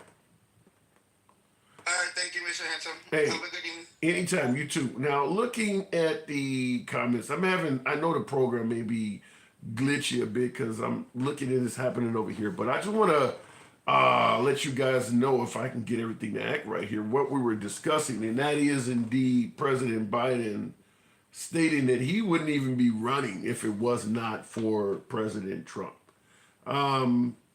Looking in the comments, I'm glitching like crap. I can't even get this damn screen out of the way. What did I say? Where does this guy get this stuff? Look, there's a lot of folks that support Biden. I understand a lot of folks believe the economy under Biden sucks. Hell, I was one of them for quite some time. I do see improvements in the economy now, but I am looking to purchase another vehicle, for instance, and it is ridiculous when you look at the interest rates and things like that when it comes to making a big purchase. However, it is December 2023, not December 2022 or further back. Even though I'm not happy, many of us are not happy with what's going on economically in this country, it would be disingenuous to say that things have not been moving in the right direction. The price of fuel, one of the things we've been bitching about and complaining about since Biden has been in office, has went down dramatically. It may not be where it was in 2017, or it may not be to the point where we're super happy about it, but the price of fuel has dropped significantly. You don't hear people bitching about the price of eggs or milk anymore at all because those have returned basically to normal pricing. So I'm not saying the Biden economy is great, but pretending like it's in the same place it was a year or two ago is disingenuous. It's not. It's gotten better. It absolutely has gotten better. It hasn't. What was the common statement you often hear from Trump supporters? I could go for some mean tweets and $2 gas right now. You're not hearing that as much anymore because gas is getting in the $2 range. It's now in that range now. Across the country, with the exception of maybe California, Pennsylvania, and some New England states, most American citizens are paying $2 and something a gallon for gas, maybe the low threes at the most. The price of fuel has went down. You don't hear that on the right. They just simply stopped complaining about gas like they used to, but the price of fuel has went down a lot. Maybe it's about, over the last few months, maybe about as much as $1 per gallon. It has went down. Looking in the comments, but the MAGA Q coat don't see that. Frank White, shout out to, cannot think of the guy who played his character on King of New York. Cannot think of the guy's name. I don't know why I can't think of it. But Frank White. Anyhow, I will say this. MAGA does see the MAGA does see the fact that gas has went down in price. That's not falling on deaf ears. They do see that gas has went down. They just can't say anything about it. Because once again, if they bring up that gas is going down, that's an accolade to Joe Biden to some degree. So no, I think everybody knows that gas has went down. You'll be the best chance for the United States if you were president, says OSO. I appreciate the compliment, but yours truly. Look, when you run for president, all kinds of shit comes out of your closet. I don't have a lot of skeletons in my closet, but all of them are big boned, if you know what I mean. I'm one that appreciates the fluff. So all of my skeletons are big boned. But let me just say this. Before running for president, Barack Obama wasn't born in Kenya. Hillary Clinton wasn't drinking the blood of infants. Hell, Trump was not even a racist in most people's eyes. I mean, when you run for president, all kinds of shit comes up. It's a lot to deal with. When you run for president, people will come up with everything they can on you. And if there's nothing there, they will make shit up. A good example would be Michelle Obama. Let's say Michelle Obama ran for president. I absolutely think she would win, by the way, but let's say she ran for president. She doesn't have a lot of scandals on her. She was she was first lady for 8 years. There is not a lot of scandals on Michelle Obama. But if she ran for president, I guarantee you, folks would fill in the blanks with whatever they could come up with. Up to and including she's a member of the LGBT community. Folks will do that. So he's running it. And I see somebody in the comments said exactly that. George said they would say she was trans. Exactly. So when you run for president, every skeleton in your closet comes out. Or like I said, if there are no skeletons in your closet, they will hire an archaeologist to put some of them in there for you. Biden has been in office 50 years and has made millions doing so. And a lot of that was corruptly. Well, Scott, first question I have to say, you're right. Biden's been around since he was like 29 years old or something like that. So he's been in office a long time. But if it was so corrupt, didn't Trump promise to drain the swamp? Most of the corruption that Biden is being accused of happened before Trump became president.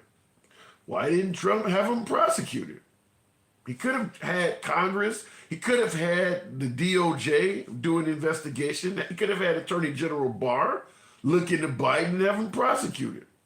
If he was that corrupt, why not do something about it? So it's safe to say if Biden is as bad as you're suggesting, Trump dropped the ball. He promised to do something about it, just like with Hillary Clinton. Talked about locking Hillary Clinton up. I don't even recall Hillary Clinton being up for investigation while Trump was in office. He promised to drain the swamp. What happened? Looking in the comments, Mike the Sailor said he tried to. And Mike wanted to say thank you. You've been very generous on the program. Absolutely appreciate that. But in regards to Trump trying to bring Biden or Hillary Clinton to justice, maybe so, but at the end of the day, you're going to be graded on whether you succeeded or failed. He failed dismally with both Hillary Clinton and Joseph Biden. What makes Hillary Clinton's worse is that he was suggesting that he would put Hillary Clinton in jail if he got elected. He got elected and he didn't even have Hillary Clinton investigated. So if you want to suggest that Trump tried, you have to also suggest that he failed miserably. Didn't come close. There was never even an inclination that Hillary Clinton was going to go to jail other than him letting folks yell, lock her up at the rallies. Just letting folks yell this out, letting folks leave the rally feeling like, yay, finally something's going to be done about crooked Hillary Clinton when you knew you were absolutely doing nothing behind the scenes. He dropped the ball. He absolutely dropped the ball. Looking in the comments, Trump had 114 trademarks in China that he didn't disclose during his presidency. Yikes. And his daughter got a lot of patents too. Doesn't matter, said he fails at most things. Well, that depends on who you ask. Going to the box, Texas made 1845. Is President Biden a true patriot? He would not be in this race. According to him, possibly wouldn't even be in a race if it wasn't for Trump. What do you say, Texas made? You think Biden is a true patriot? Well, so before I answer that, first off, I'd like to say I'm probably not a Christian. I've only been to church like 3 times. I've never been baptized, so... You don't need to go to church to be a Christian. You don't need to go to church to be a Christian. God is in your heart. That's kind of... Yeah, but this is... I'm not getting my information from, from church. But, Okay. So, about him being a patriot, I don't know. He's had a job for 150 years, and he's gotten rich. Him and his family has gotten rich over it.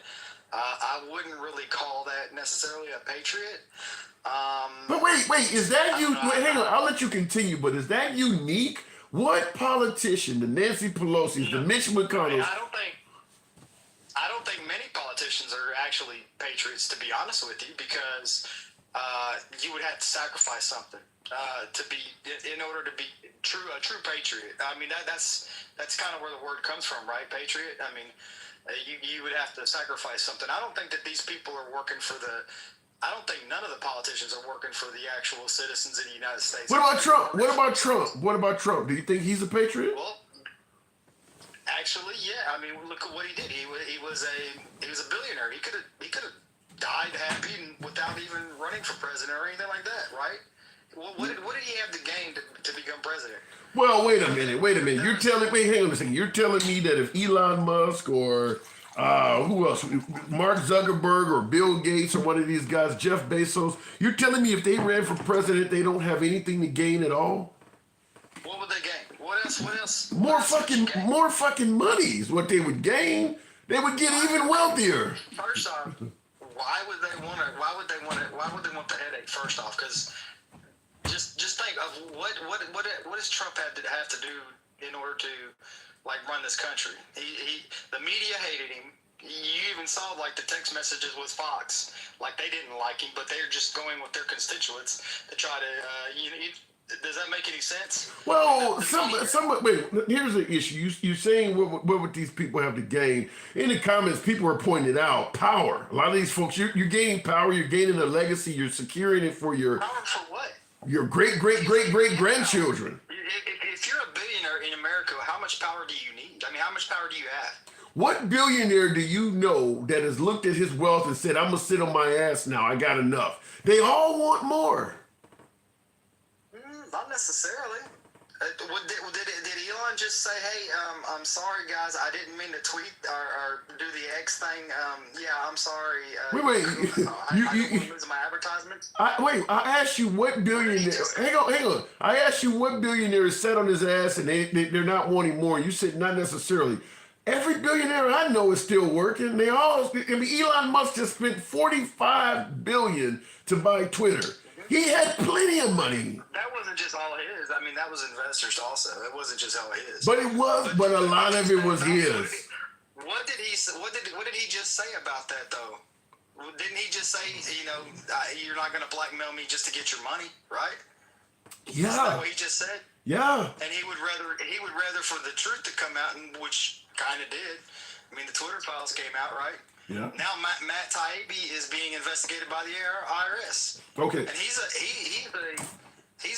leftist reporter, isn't he? I mean, he's a not necessarily a leftist, but he's a reporter that was mostly Democratic.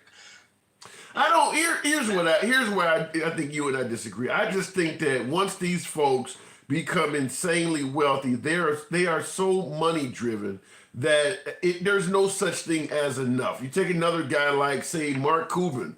I mean, that guy continued being on Shark Tank, showing up for the guy had insane wealth. These folks don't know when to say when. They want as much as they can. So okay, so I don't think we're ever going to be in the head of these people. But what I can say is that the actions that these people are taking would be the obvious reasoning, right?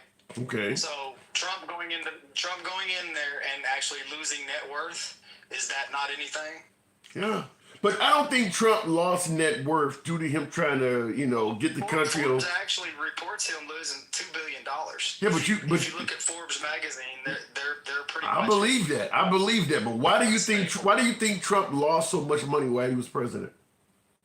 Because he was being president, and not being a CEO of a company. I don't know. You think Obama? Obama made a lot of money? You think he was being a CEO of a company? Everybody else that's been president has gained money. Right. And why did Trump exactly? Why is he the only one that lost money? Because he had a well, his net worth was large. Okay. Let me give you my take. I mean, he was. Let me give you my take, and you can tell me where I'm getting it wrong. I believe Trump lost money when he became president, just like with Elon Musk, he's losing people on X or Twitter. Trump's mouth made folks stop associating with him, made him lose customers, lose business, lose revenue. If Trump had been acting like a presidential George W. Bush or a presidential Barack Obama and just leading the country and not getting involved in fights and things like that, I don't think he would have lost money. It was the way he was treating people and consistently getting in fights and criticizing some of the most powerful people in the world that was making people decide to disassociate themselves with him. That's why he lost money. I'm gonna push back just a little bit. I mean, I don't agree with like 100% of what he said, but at the same time, there's a lot of people that believe what the media was portraying him to be. Yeah. Especially Joe Biden. Joe Biden was the one that came out and said what he said in Charlotte was the reason why he ran, right? Well, what did he actually say? There was good and bad people on both sides of the aisle, except for the neo-Nazis and white supremacists, right? Well, he didn't say in the beginning. He did not say there were good people. He said that was the entire. If you look up the entire speech, that was the entire thing. He didn't come back. He didn't have to come back. You can look at the original speech, and you can see that. I mean, there's files of it. There's full audio tape. There is even a website dedicated to the actual original one. Well, let me say this. Let me say I won't. Why do you have to? Hold on. I won't take away from anything you said. Let's say what you're saying is true. If you look up the original speech, I think that right there is the problem. Is that Trump says things that can be taken out of context so easily, and he does it. Oh, it's not just one speech or one statement. Over and over again, what did he say? I want a total and complete Muslim ban. And then it became, no, he didn't mean that. He meant a few countries. Or, to grab him by the comment. No, he didn't mean that. It's, locker room talk. The problem is there are too many of those type of statements that you have to defend by pointing to something else he actually meant as opposed to how it sounded. That happens over and over and over again with him. Let me ask you this. Why do they need to take a person out of context with the man that has no filter, literally has zero filter? He says enough shit that's, that you can actually put out there that's correct information that can give people an ideology of what he's thinking. You don't need to take and this is what drives me to him. Okay, this and people like me. This is what, if you're lying about that, what else are you lying to me about? You know, does that make any sense? Yeah, but do you see? Okay, so you're saying if the Democrats are continuing to lie about Trump, it ruins their credibility. It's not just the Democrats; it's the media also. Because when he came out, he was very harsh on the media. So the media, took that to heart and actually retaliated. So, but do you see when you're pointing out that folks are lying about Trump and it makes you question their credibility? Do you see Trump as honest? I mean, man, he's just like every other politician. I won't trust him as far as I can throw him. Okay, so 215 pounds. So if you don't trust Trump either, you said he's like every other politician in I trust him.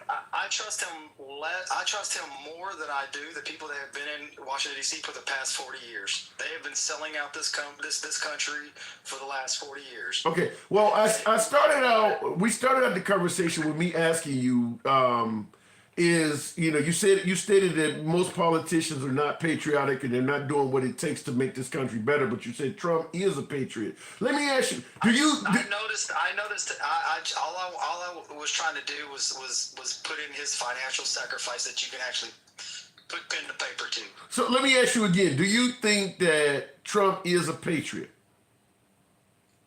Yeah, I mean, well, okay, so like if he's trying to even out the playing fields with China as far as commerce and stuff like that for America, isn't that something that he's not just doing for himself but for everybody in America? I'm not arguing with you on that.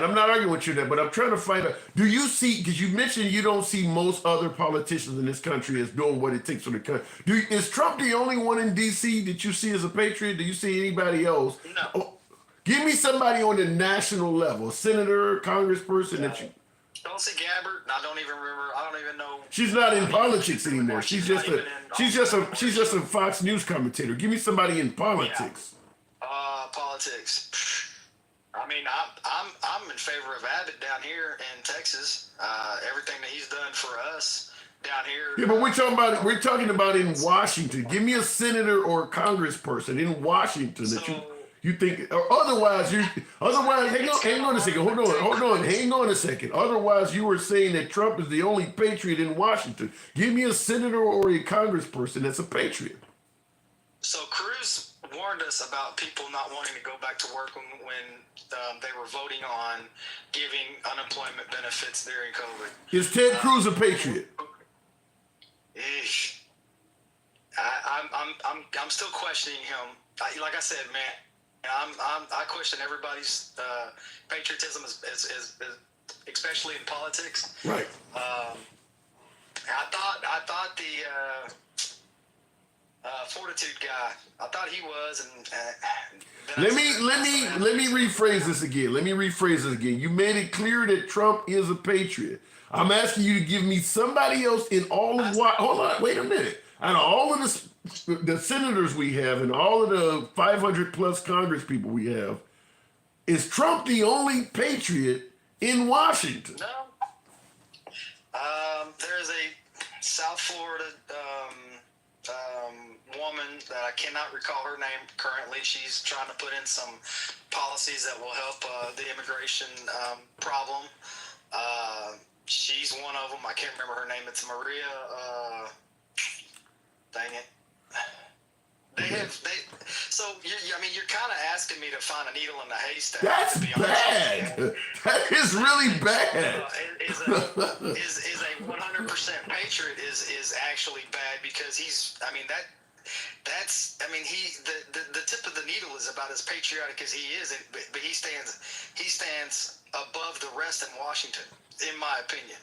But that's really bad though that you gave me somebody in Florida, but you did struggle significantly to come up with any other patriot in Washington. You're having almost a blank answer for that, other than Trump. Well, I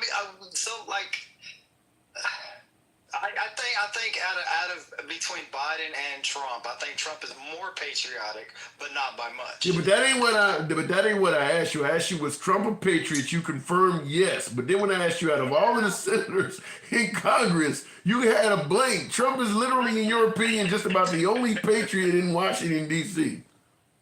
So I think that pretty much everybody gets into it for the right reasons. But if they're in there for very long, they end up owing favors, and then that goes into the wrong reasons, if that makes any sense. I get it, but I just want to point out that if you believe this country needs a genuine patriot to run it, we need patriots as leaders, and you only believe really Trump is the only one, that gives Trump a hell of a lot of power in your eyes. I mean, because he's the only good guy out of everybody. Well, I mean,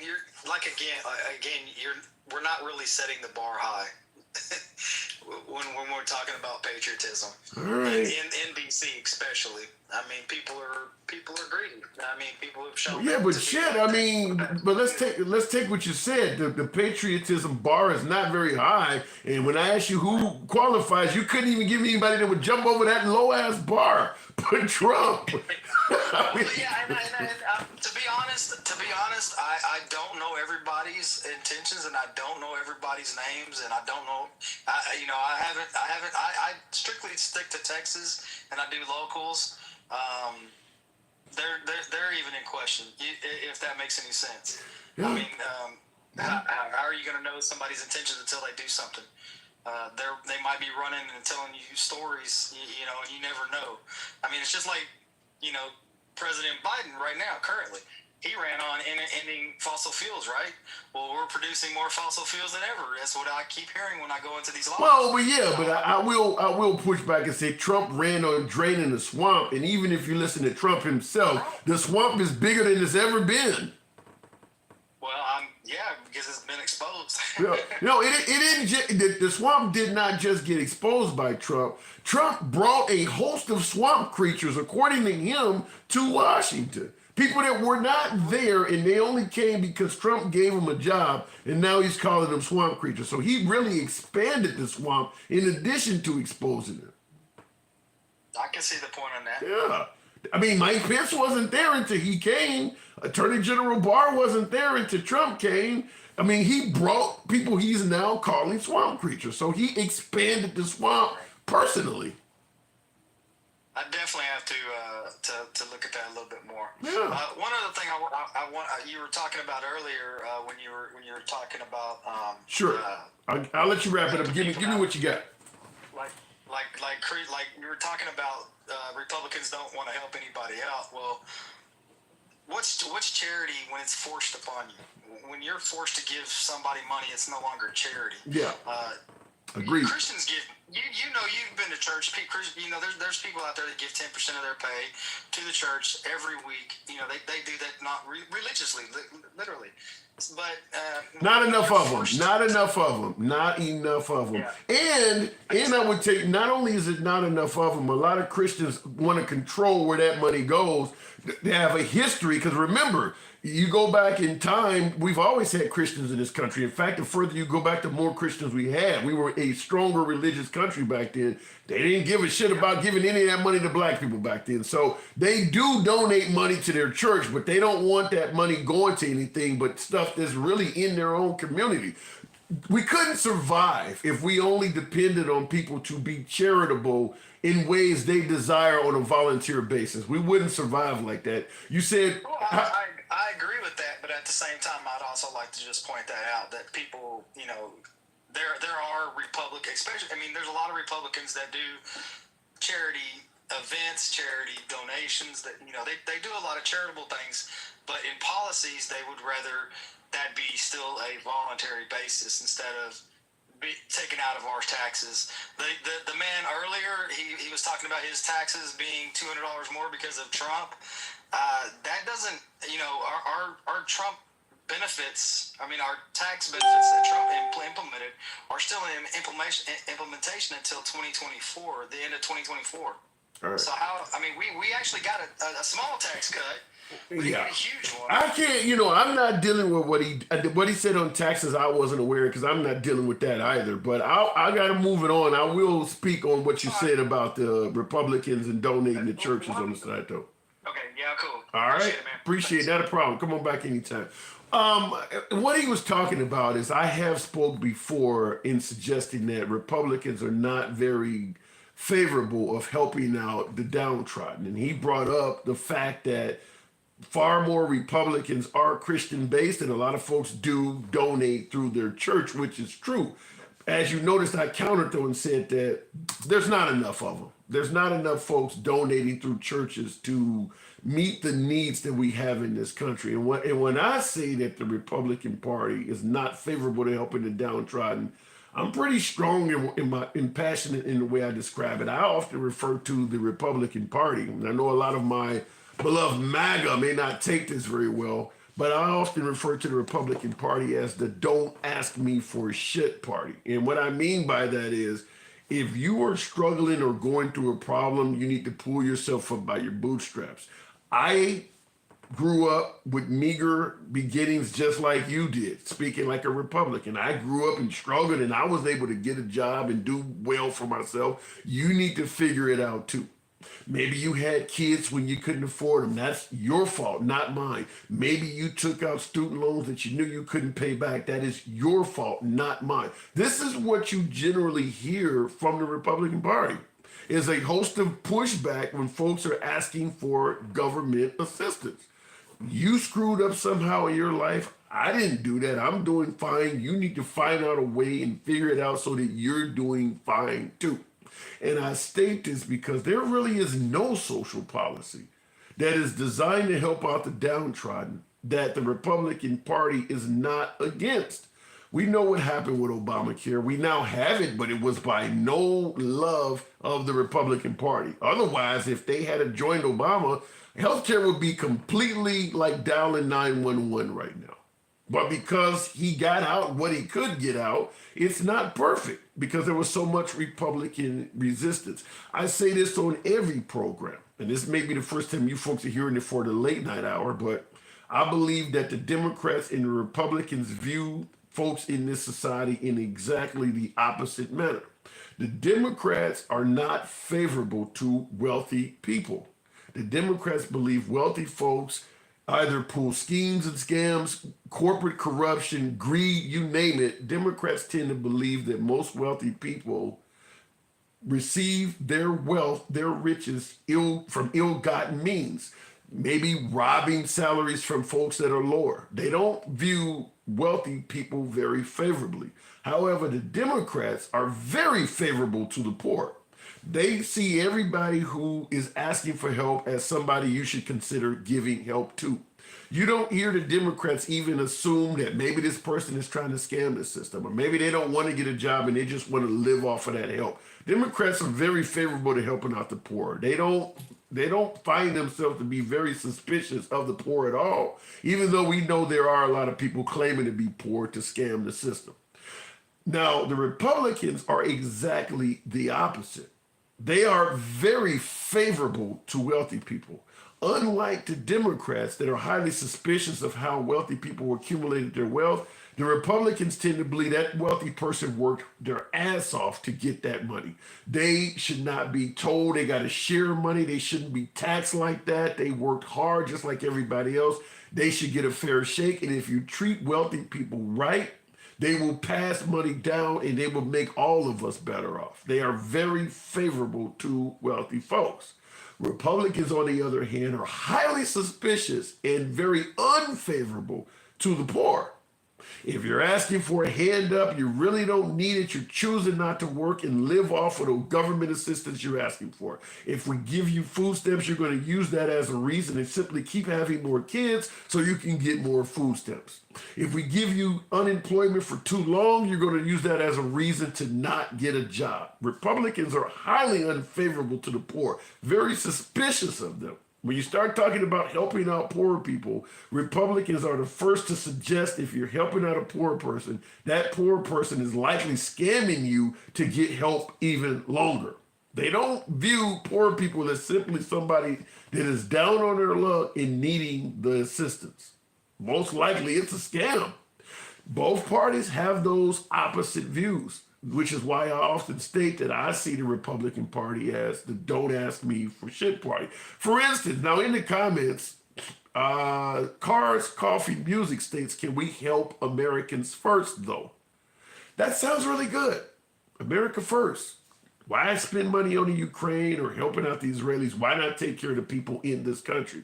It sounds great until you look at what we were doing before the Ukrainian war broke out, before Israelis were attacked by Hamas. Were we helping out homeless people? How did we view Obamacare? That happened long before the Ukrainians got attacked by Russia. We weren't sending any money to the Ukraine when folks were asking for Obamacare. Did we really want to help out people? We've been steadily passing laws in this country to limit the amount of welfare, to limit the amount of food stamps and housing assistance you can get in this country. There is no inclination, if you look at what has actually been happening in this country, to suggest that we really want to help Americans out. There's no evidence of that at all. How have we treated folks that have stated, listen, I borrowed too much college tuition. Can you forgive some of that? If you forgive student loans, the primary recipients of that is going to be Americans, just like with Obamacare. If you give folks universal health care, almost everyone benefiting from that is going to be an American. Does it look like we want to help Americans out? Everybody says, let's help out Americans first, until Americans start asking for help. And then we start talking about, no, you're a scam artist. So I hear the phrase America first, but it doesn't measure up to what we're actually seeing. We've had several states pass laws that now limit the amount of time you can get on welfare or food stamps for your lifespan. So if you go request food stamps, welfare, they put down on your social security number how long you receive welfare. And after a certain period, you can no longer receive any welfare for the rest of your life. Does that sound like America first? So I hear the phrase, but it doesn't measure up to what we're actually doing. We don't truly seem like we want to help out America first. Another good example, we have a lot of mass casualty events. The liberals believe you need to limit gun ownership. The right thinks that's ridiculous. Maybe it is. They believe it's mental health. Fine. But look at what happens when you look at how folks are treated. In the liberal cities, they limit gun ownership. Many would argue that doesn't work at all. Look at Chicago. I can hear the comment. But the left, or better yet, the right, says it's mental health. In the liberal cities, where they claim the mass killings are happening due to widespread gun ownership, they're passing all these gun laws. We can debate whether they're working or not. They don't appear to be working, but you can see what the liberals are trying to do to address mass shootings. When you look at the right, it's not the guns, it's mental health. Fine. The right believes it's mental health. But when you look in Republican areas, you see no effort at all towards helping people who are mentally ill, even though that's what they're claiming the problem is. You don't go to Republican areas and there are mental health facilities and mental health care available everywhere you look. There's no more mental health availability in Republican areas than there are in liberal areas, even though the Republicans are saying that's the reason everybody's getting shot. America first doesn't measure up. That's just my humble opinion. It does not measure up based on what we're actually doing. It's an empty slogan right up there with separation of church and state. All men are created equal. Bring us, you're tired, you're weary, you're poor. They all sound great until you actually look at what people are doing. Going back to the box, I appreciate you folks tuning into this late night live. We'll go straight to my brother's keeper, G Money. G, good evening. Welcome to the program. President Biden suggesting that the only reason he's running, potentially, you too black for that. Oscar. Says who? Yeah. Thank you, B. appreciate the hat mustache. I don't know what's going on with my other caller, but we'll keep it going. I totally agree. A lack of funding and red tape with helping mental health care. You could try. You can make the effort. You can blame everything on red tape. I get it, but if the liberals can find ways to give abortion care, for instance, to women when the government is against abortions, the right can find ways to help people with mental health. Period. It can be done if you actually try. How hard is it to open up mental health facilities if you truly believe this is why people are getting shot in mass amounts of numbers? Who the hell would be against opening up facilities to treat people with mental health? I would submit to you, there are too many people that would rather incarcerate them. A lot of folks that are strung out on drugs have mental health issues. What do we do, particularly in right-wing areas? Demand that they spend more time incarcerated. I don't think there's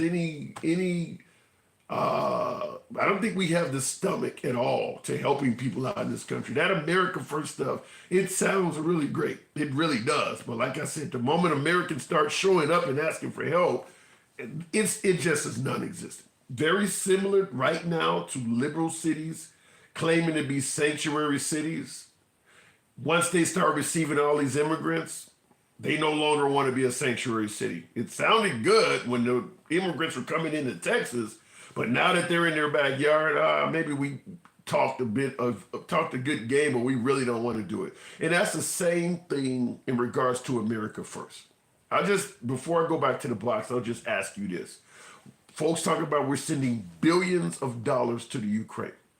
That is a fact, but it's in the form of weapons. It's not cash, but nevertheless, it converts to money. But let me ask you folks this, and you tell me, how do you think it is or is not? If we were to get the Ukrainians to convert all of the assistance we've given them to cash money and send it back to the United States, every penny that we've sent them in assistance, let's say they were able to somehow stave off and beat the Russians or kick the Russians out of their country. They got their import-export market back together, and they were able to send America back every single penny that we spent on them.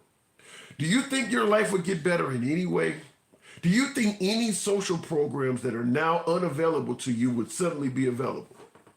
That's the point I'm making, is that we talk about America First, but even when we had the money, we're not trying to do that. Did you see how much money they came up with when COVID kicked in? Everybody received a stimulus check. Before the pandemic, what were they saying when it came to social programs? We can't afford it. Who's going to pay for it? The pandemic hit and suddenly there was money every fucking where. It's not that we don't have the money.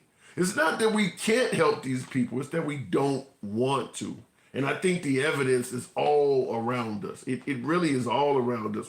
There is no stomach to helping out Americans first. It just sounds really good on a slogan or a sticker, but in reality, it's not going to happen. Pete Montez. I don't know if I can bring up callers. My box has been acting crazy. No, how many items have you ever seen made in Ukraine? No, I have not. No, I have not. Pete, good evening. I like you, man. I'm good to have you on. The question I'm asking is, I like you because you're talking about both sides. That's what I love it. we try to do that. We try to be as fair. I lean left, but I try to be as fair as possible because everything on the right is not awful and everything on the left is not perfect. So we try to keep it in the middle as much as we can. But how do you feel about Biden stating that if Trump was not running, he might not be either?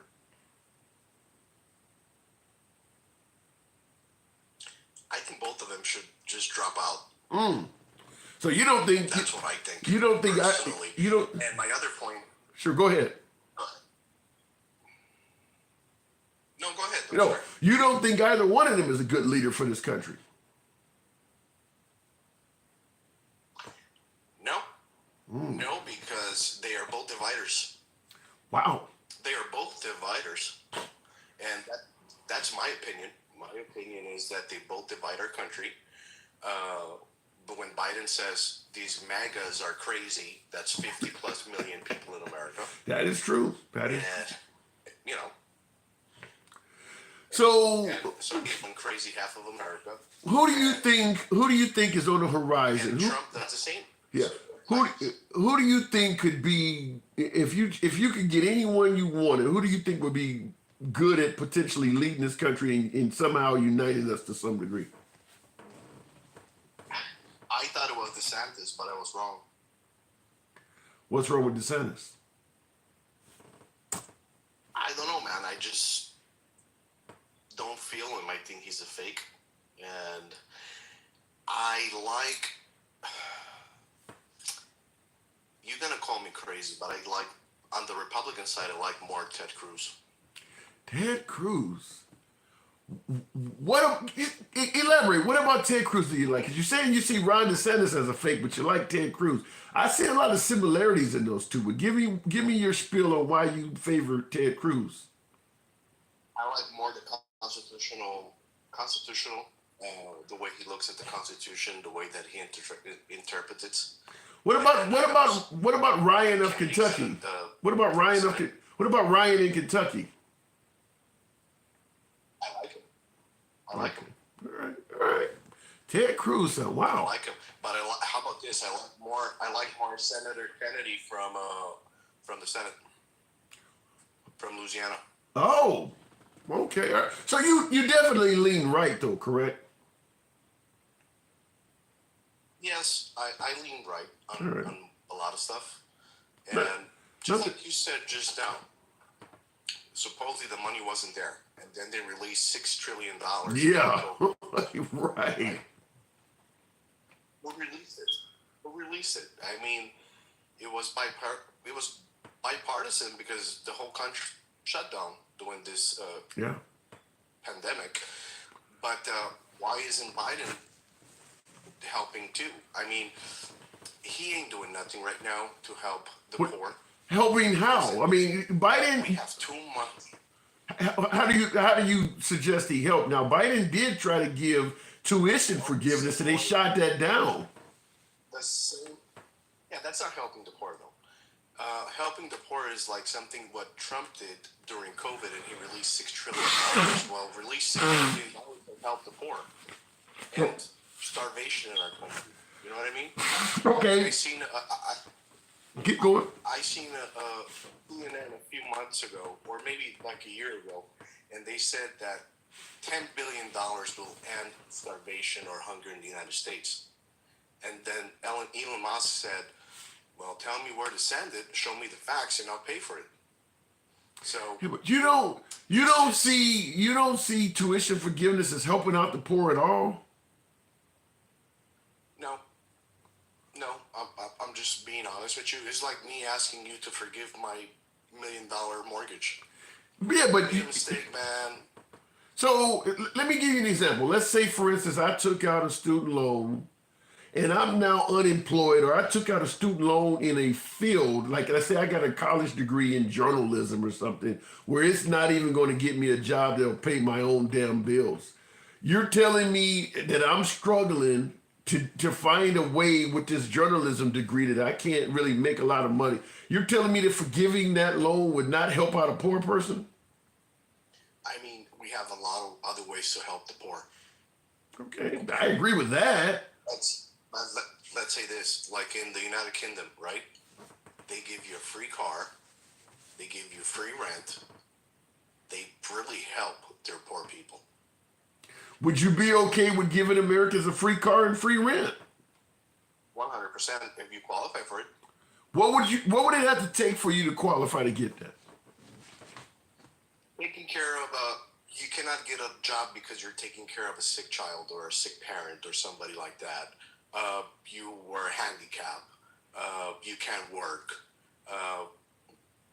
Various things. Okay. You know, like we have a program in Texas that if you are on Medicaid, you don't pay for your light bill. The state of Texas will cover your light bill. If I see, They'll even pay for your cell phone. If I seen more of that in Republican areas, you would certainly have my vote. Unfortunately, most of the complaints I hear coming from the Republican Party are against helping out people. Like what you said with the student loans, I don't think you're poor enough or you made a mistake. That's more of what I normally hear as a social program. I'm more of a end hunger and have give people where to sleep than versus help them with the bill. Listen, if I ran out of money, I'm gonna default on my credit card. Then what happens? Okay, well let's tackle that. These kids don't just default on their student loans and do whatever they need to do. Well, let's take it from that angle. If you're more of the end hunger, why is your party always against food stamps and even giving children free lunch in schools? That's your party that's against that stuff. And I don't agree with it. Okay, all right. But those are the people you're voting in, though. I'm not a blind guy, and I'm just gonna say, "Oh, Republicans are the best." No. Listen, host. What's your name? You can call me Tim. Tim. Here, Tim. This is my problem. Both both parties in Washington, they go into Congress, they win 150,000 at the most, let's say a year. At the second or third year, they're millionaires. They have houses in the Hamptons. How is that possible? From being broke to being millionaires. Give me a break. I mean, our government is so screwed up, and whoever trusts, left or right, they are the problem. Well, here's the problem, and I'll tell you why. And I do agree with you that folks make a fortune in Washington, but you got to think of it this way. We live in a capitalist society, and thank you, Golden Lion. Appreciate that. Oh, that looks good. Thank you. It still looks good. Wow. Okay, thank you. You know what? You know something that I appreciate right now? Me and you having a conversation. And that's the purpose of it. Damn, Golden Lion. In other rooms, if I'm a Trump supporter or I'm a Republican, automatically they call me names. Okay. Well, that'll never happen here. And Golden Lion just had. I really like that. Let me say that while I'm looking so good. I will say that if more of your party spoke like you, because listen, we can talk about Democrats and Republicans, but when it comes to not giving folks health care, for instance, you're talking about helping out poor people and you're for feeding hungry people, giving folks health care is you're not in favor of forgiving student loans. How do you feel about giving folks universal health care? You're against that? No, I like that. In fact, the only thing I didn't like about Obamacare is that if you didn't have it, they used to fine you. You understand? Yeah. So here, I'm one guy. I got 3 But kids. why would they fine you? Think about that. I'll let you continue. But the reason why Obamacare originally suggested that they would fine people is because wealthy people were not interested in contributing to the program. And I'm following this up with another caller that talked about Republicans donate money in churches and Christianity. When Obamacare came out, the wealthy folks were not interested in contributing to it, even though everybody knew it was designed to give health care to the poor. So to force wealthy people to participate in the program, they started threatening to fine people. A lot of Americans were not interested in helping out folks with no health care and giving it to them. They actually had to pass laws to threaten them just to give folks the share. Well, here's my problem, Tim. Here's my problem. I'm 38 years old. My wife is 36 years old, right? So when Obamacare passed, we were in our 20s. Okay. We don't go to doctors, right? So we just go for. You don't expect to go to doctors because you're generally healthy, right? But if you're 20 years old and you're uninsured and you get hit by a bus, you're going to a doctor. Oh yes, I am. Right. But that's why it's called insurance. You're not going to use it daily. So, but here's the thing, we live in America. If I want to have health care, I'll have it. If I don't, why should I get a fine? You know what I mean? Why? I mean, it's just like with auto insurance or something like that. Why do you want people roaming around without health care? Have it daily, though. What? I understand your point. Why would you want to have citizens I mean, hell, I'm from Chicago. A hell of a lot of people that are healthy 20-year-olds get shot every day. Why would you want people, because they're young, to not have health care, and then when something happens, they're in debt for the rest of their damn lives? I agree with you. I agree with you. You know, here's the thing. And for just for the record, I think Chicago has the best food in America. So do I. Good point. Good point. Keep going. Rico Benny's is great. I think Johnny's Beef is great. You're making me hungry. You're making me hungry. Johnny's Beef is the greatest.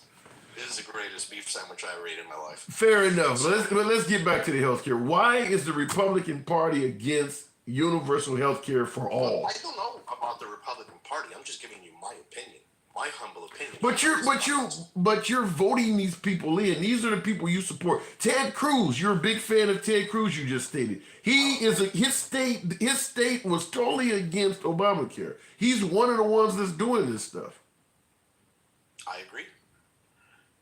But that's one of the things that less things that he does that I don't agree with him. Okay. You know, the problem is I agree more with him than what I disagree. That's a fair point. All right.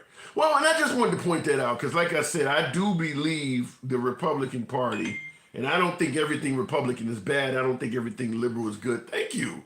Mike the Sailor, you've been awesome. Thank you. I do see the Republican Party. I do see the Republican Party as the "don't ask me for shit" party because they are very much against social. You name the social policy, and I can almost give you the Republican reason for why it's bad. But I'll give you the last word. Go ahead. Well, I'll give you my perspective of that. If Tim, you're my friend. Okay. When you come to me and you tell me, Pete, I'm without work. I need a couple of thousand that can pay my bills, and I'll pay you back. I'll say, okay, here's the 2,000. So what if I get bad credit? So hold on. So remember, we're friends, so I know what you're doing.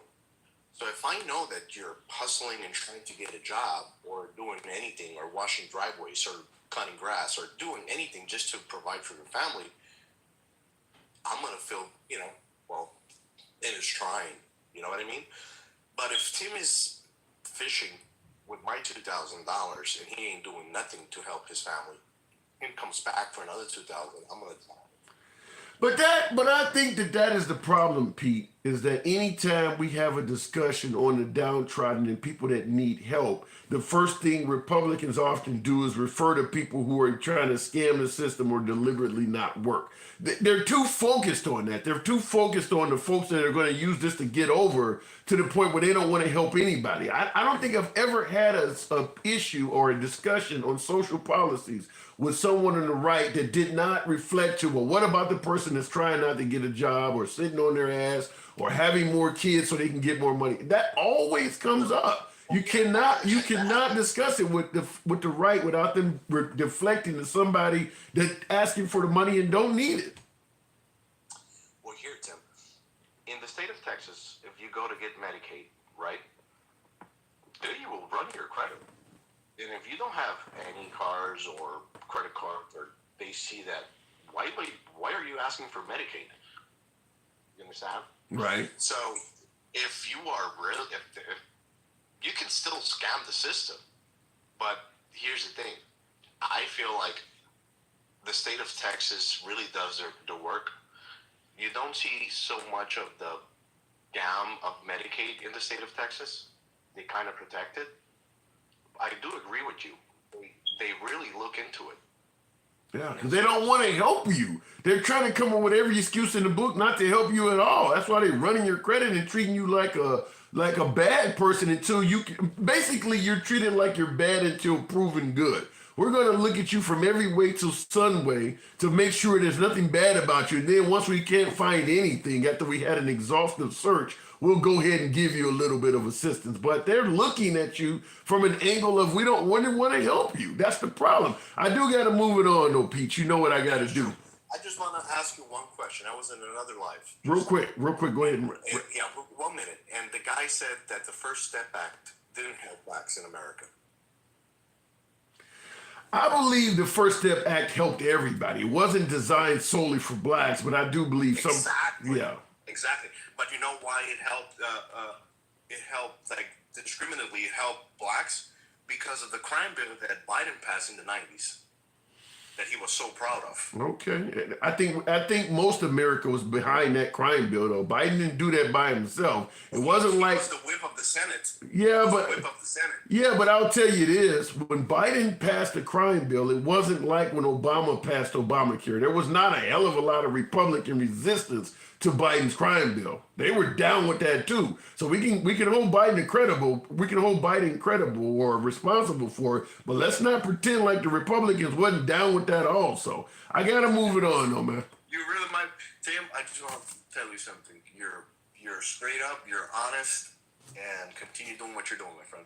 Appreciate it. Thanks for the support. All right, looking in the comments real quick. They all passed with the black leaders. Yeah, when Biden passed that crime bill that he's now continuing to take flack for, and the crime bill was, to me, it definitely had some racial overtones to it. It wasn't a good thing for minorities. We know in 2023 how they viewed the crack epidemic versus the opioid epidemic. When crack was the drug of choice and everybody was getting hooked on crack, it was a major problem. The crack dealers were monsters that needed to be dealt with immediately. During the opioid epidemic, they handled it with kid gloves. You don't have a hell of a lot of folks that wrote opioid prescriptions, made a fortune off of writing prescriptions for people that gave them way more drugs than they needed. You're talking trained medical professionals. They knew people didn't need 90 Vicodin and all of this shit that they were giving them. The jails aren't filled with those people that much. They're filled with the crack dealers. Hell, I'll even give you the midpoint. We can talk about the huge difference in how they treated folks dealing crack versus folks dealing opioids. But there's a middle group, methamphetamines. Folks dealing in possessing methamphetamines. Meth is in the middle between the crack epidemic and the opioid epidemic. There is the meth epidemic happened in the middle. They didn't get treated as bad as the folks dealing crack either. The folks in the crack epidemic got treated worse than every damn body. They happen to be heavily melanated, so we can run wherever we want to run with that conversation. But fact is, whether you made a fortune off of meth or you made a fortune off of the opioid epidemic, you did not get treated like the guy dealing crack. The crack guys had mandatory minimums and all of this shit, where you get caught with even a rock or two on you, the judge doesn't even have discretion. They just got to throw your ass in jail. It was a huge difference. But folks are still using that to this day. Well, look at the prison population. It shows that one group of people is committing more crimes than everybody else. The fact that one group of people were facing a hell of a lot more sentencing and discipline, it's not part of the conversation. Anyhow, looking in the comments, yesterday says each state made their own rules. Yeah, in every single state treated folks in the crack epidemic worse than they treated folks in the meth and opioid epidemic. Every single state did. Some by a little, some by a lot. But every single state had more people incarcerated for crack than meth and these other issues. Unless you had a state where the only drug of choice there was meth. Maybe in Idaho you might have that argument.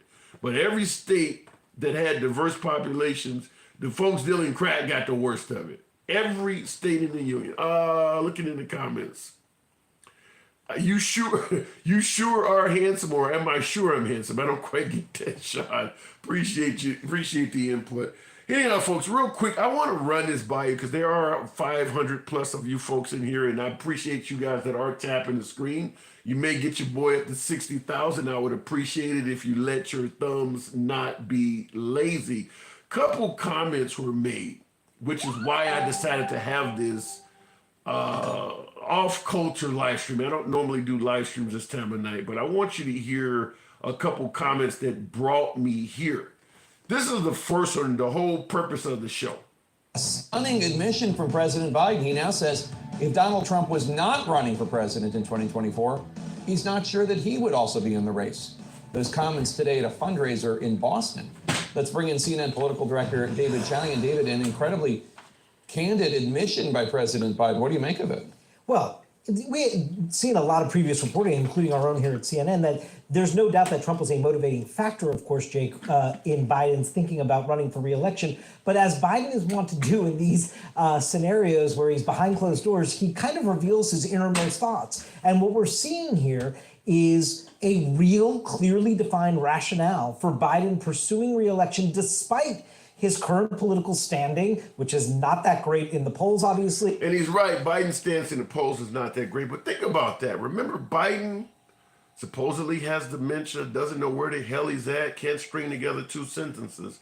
This sounds pretty well organized, that Biden believes that Trump is some sort of existential threat to the United States, and he's going to run because he believes he could prevent Trump from being reelected and being a danger to the country. Now, I understand a lot of folks don't believe Trump's a danger at all. Better economy, better jobs numbers. We can debate all of that. But the fact that Biden has stated this, it doesn't make him look like he's, dealing with dementia and doesn't know where the hell he's at. That's a pretty organized statement. So I'll go to the box in a minute, but I want to play one more thing. And when I do, but we're going to ask in regards to President Biden doing that. Does that make you feel any different type of way about Biden? That the man could be rolling off into the sunset. He has plenty of money. He's 81 years old. His legacy is secured, but he's choosing to go another round because he thinks Trump could be a danger to the country. How does that make you feel about President Biden? And his opposition, President Trump, I want you to hear this, because I want to know, how do you feel about President Trump? This also is very recent. Biden's statement, he made that earlier today. This statement by Trump was made a few days ago. Thank you very much. And you know what that was? That was, I call them the J6 hostages, not prisoners. I call them the hostages, what's happened. And it's a shame. So, Joe, there's Donald Trump calling the people who attacked the United States Capitol, who beat up police officers with American flags, who desecrated the People's House, calling them hostages. And I just have to say, as a patriotic person, to watch the President of the United States, the former president, stand there in front of American flags, saluting that group of people who are in jail for what they did on January 6th, it's pretty repulsive. Well, and if you ask the family... And I would ask you folks, how do you feel about President Trump suggesting those who are currently incarcerated for the event of January 6th, referring to them as hostages? We know right now that's a hot button word, with Americans still being held captive in Gaza. So referring to the J6 folks as hostages, that's political prisoners might have been a better term. Hostages. Wow. I'd like to know how you folks feel about that. Real quick in the comments, Spine Influencer, love the name, asked, what is Biden's legacy? Well, the crime bill, one of the things you guys talk about, that's part of his legacy, but also Obamacare is Biden's legacy, which most Americans favor. That is Biden's legacy, is Obamacare. If you want to continue on, if the Ukraine survives, that's also due to Biden. I mean, he does have a legacy. I mean, there are things, regardless of how you feel about President Biden or not, the guy, I don't know right offhand, but I could, with a quick search, probably give you 1,000 different things. The guy's been in office for a long time. You got to assume he's done a hell of a lot of bipartisan work. So he has a legacy, whether you agree with the guy or favor the guy or think he's the worst president in history. He has a lengthy legacy. He's done a lot in politics. You just don't agree with what he's done as president. And by the way, before Biden became president, most of Washington favored him. And I'm talking to my beloved MAGA that talks oftentimes about how great people viewed Trump until he ran for president. That also applied to President Biden. Before Biden became president, most of the folks, even on the right side of the aisle, were friends with Biden. Lindsey Graham was a personal friend. You hear the McCains were friends with the Bidens. I mean, he was a well-respected guy in Washington until he ran for president. So think about that the next time you talk about, well, the minute Trump ran for president, everybody started saying he was a racist and this and that. They did the same thing to Biden. They did the exact same thing to Biden. You hear Trump now talking about all the corruption of President Biden. In reality, every single act that Trump is accusing Biden of is all before Trump became president. When Trump became president in 2016, and Biden was not even his competition, Hillary Clinton was. If Biden was so corrupt, why didn't you bring him to justice for all of this stuff? Most of that stuff had already happened that they're accusing him of now. Why didn't you do something about it? No one cared until he became president. So when you say that everything against Trump is political, it's also political against Biden. If you think that the cases, the 91 charges against Trump are a witch hunt or something that would not be happening if he didn't run for president, you think Trump would be suggesting that Biden be brought to justice if he wasn't president? Hillary Clinton isn't president anymore. Do you hear anyone calling for Hillary Clinton to be brought to justice anymore? You don't, in fact, Trump is now speaking positively of her. Trump is now starting to call Hillary Clinton beautiful, and he gave the corrupt name to Biden. So both sides do that. As Yolanda Marie says in the comments, that's just a game. It's chess. So it's not that Trump is facing some kind of unusual political witch hunt. It happens to everybody. Who the hell was talking about where Senator Barack Obama was born? Didn't come up. Not one iota, not one mention of him being born in Kenya or Africa somewhere when he was a senator. Never was mentioned. Runs for president, suddenly he's born in a different country. So understand that anytime somebody asks, well, why did all this happen when Trump ran for office? Happened to all of them. The handsome, you have a good night, and maybe I would chat sometime. Sean Snow, I would love to have you back. Going real quick in the comments, we will keep it moving. Yolanda Marie, good evening. Welcome to the program. Good evening, Yolanda. Good evening, Good to- handsome liberal. Good to have you on. So how do you feel about Biden suggesting that if Trump wasn't running, he may not even be in it for a second term? I think that's a pretty weak statement. At the end of the day, you should be running for president because you feel like you have the best plan at place for the United States of America, no matter if he's running or not. I think that this whole game has become more personal and not about the people. And I really think he's trying to fool even the Democratic Party that he can actually win against Trump. He is actually hurting the Democratic Party by running against Trump because even the Democratic Party has lost faith in him. So I just think that he needs to be, if he's claiming to have all these health issues, maybe he's not even competent to be running for president. Let me ask you this. So you clearly do not believe Biden can beat Trump. Am I correct? I know I wouldn't vote for him. I know a lot of Democratic people who they hope for a better candidate because they don't want to be put in the corner to have to vote for Biden again.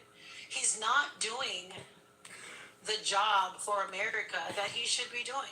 Why do you, now these two gentlemen ran against each other in 2020 as well. Why do you believe Biden came out on top then if he can't beat him now? In 2020? Yeah. I believe Biden rode on the coattails of Obama, to be honest with you. And you're not the only one. He's been in politics all these years, and becoming the VP, I believe, was the next best strategic move of Obama to then be in a place to be able to become president. I thought that was a move. It's a move. It's a power move.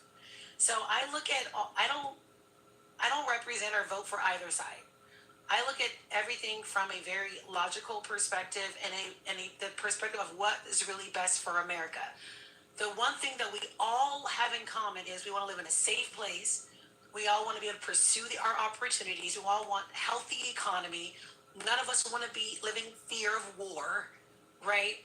Et cetera, et cetera. So I feel like the party should treat themselves like husband and wife, because there's always going to be one or the other that's going to be in the place of being president. Yeah. And they need to learn how to compromise together with these different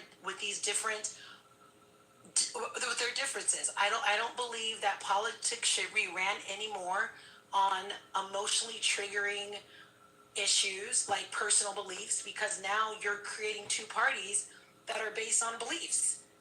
I don't totally disagree with that. But let me ask you this, because you pointed out maybe Biden needs to ride off into the sunset age and things like that. How do you feel about Trump? Do you think Trump would be a viable leader? You think he would be a good idea? I always tell people, if I had a chance to be friends with Trump, I wouldn't be. I don't like the guy. Never have liked the guy. Why not? However, you know how just like, again, I'm talking about if I knew him in real life. He's always come up before his presidency. He's always came across as arrogant, as just entitled, and other character issues that I look at as character flaws of someone I would not be my people. So I mean, I just look at just how he comes across. He wouldn't be my kind of people. Do I think he has some type of sense about him, like business wise or what have you? He's raised a beautiful family, who they all are ambitious, hardworking, married, nice people. He's built businesses however he built them. He's created a life for himself and in his legacy of his family. So, but I don't try to go too much into how much I like people, because none of us know any of this. What about his position as leader of the country? Not talking about his personality. I get your point. Do you think he was a good president for the people? Honestly, when President Trump was in office, I was so just not into it. I really didn't pay that much attention. I think this was the first time I actually put more energy into local government than into the federal government, because I just didn't understand how he got into that position to begin with. Now, when I look back at his presidency, I don't see all these horrible things that people may say about him to make him out to be this horrible leader. I just can't add it up to like, oh, well, he did this and he did that and he did this and he did. Hell no, he shouldn't be president. The one thing I do feel about Trump is I do feel that he was the type of president that wanted the economy to be good for everyone. The more people who made more money and did well could stay in his hotels, could play at his casinos. I just felt like he did have the ideals for an economically strong country, which I can get behind. Okay, that's a fair statement. And I feel like Biden has made too many choices that has bankrupted our country. I think the Democratic Party have put policies in place that have also created, a disjustice for the minority group. Explain. For example, up until I think it was Carter, can't believe, where the welfare system was introduced, it was targeted towards the minority group. Okay. There was all these incentives that the minority group was going to get if they voted Democratic. Okay. Before that, they voted Republican because the Republican Party was founded on anti-slavery activists, including Abraham Lincoln, the GOP. Mm-hmm. They were founded by anti-slavery activists. You can look it up yourself. So blacks, all those years back, Abraham Lincoln time, up until a certain time after the war, was Second World War, they voted Republican because that was considered the anti-slavery party. That's true. Okay. So the welfare system, all these bells and whistles and freebies that the minority group were going to get, was enticing for a lot of people. And although I feel that there should be some type of incentives for minority groups, there shouldn't be lifelong incentives for being a minority. I believe there needs to be assistance without having a crutch. I believe that the welfare system, the way it should work is like this. You're given 2 years. That gives you 18 months to go out, 2 years to go out and get some type of trade where you can make at least $25 to $30 an hour. Okay. Okay, so you can now after 2 years, after you have your certificate, your associate's degree, or whatever it may be, if you decide you want to further your education even more, you can continue on the welfare system. It should be used as something, as a tool. Let me interrupt. Let me because you covered a lot. One of the things I want to ask you. You talked about blacks used to vote for the Republican Party, but then the Democrats started giving them welfare. The first question I want to ask, if because the Republican Party was indeed the party of Lincoln, and the Democrats were the party of the Confederate South and things like that. Any idea why in 2023 it is the Republican Party that routinely defends all of those racist symbols of the past? Like talks about the Confederates were about pride and heritage as opposed to what you just discussed, defending the statues of all of these racist people and things that you bring up. Why did the Republican Party suddenly favor all of the worst symbols of the past of the Democratic Party? Here's what I will say about that. Maybe they're just a little bit more bold, because I definitely feel there's racism on both sides. I just believe one side plays into the narrative to the minority group. And racism is something that is not going anywhere. I understand the argument behind the Republican Party being racist. I think that, whether or not a party says they're racist or not, just because they have some favorable sounding laws or whatever for the minority group, to me, again, it's another way of a vote. How are you going to get the vote unless you toss them a bone? Yeah, but do you not see how most African Americans would look at the Republican Party suddenly starting to speak favorably of some of the most oppressive symbols of our past? Why would they start defending that stuff? They're probably racist, but here's my thing with this.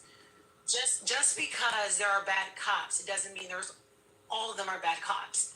And for me, I feel that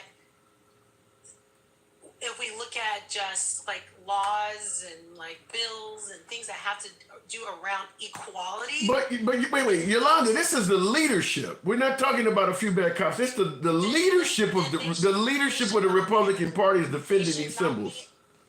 They should not be in leadership. They should be immediately removed from a place of leadership. All right. Immediately. There should be no sense of racism or supporting any symbols of racism, nor should there be any signs of manipulation towards any race as well. Okay. In order for a vote. We all want, no matter if you're Republican or Democrat, we all want what's best for the country so we can live and thrive here. We all have the same common core goal as Americans, but they divide us over, in my opinion, moral issues. A lot of the debates and stuff that I hear going on, like virtually, has more to do with gay rights and abortion rights and things that come down to personal beliefs. No one's talking about the economy, how to get more, like people are complaining, but they're not holding the leadership accountable. But you can hold the leadership accountable for gay rights and abortion rights and all these other things that really fall in personal beliefs.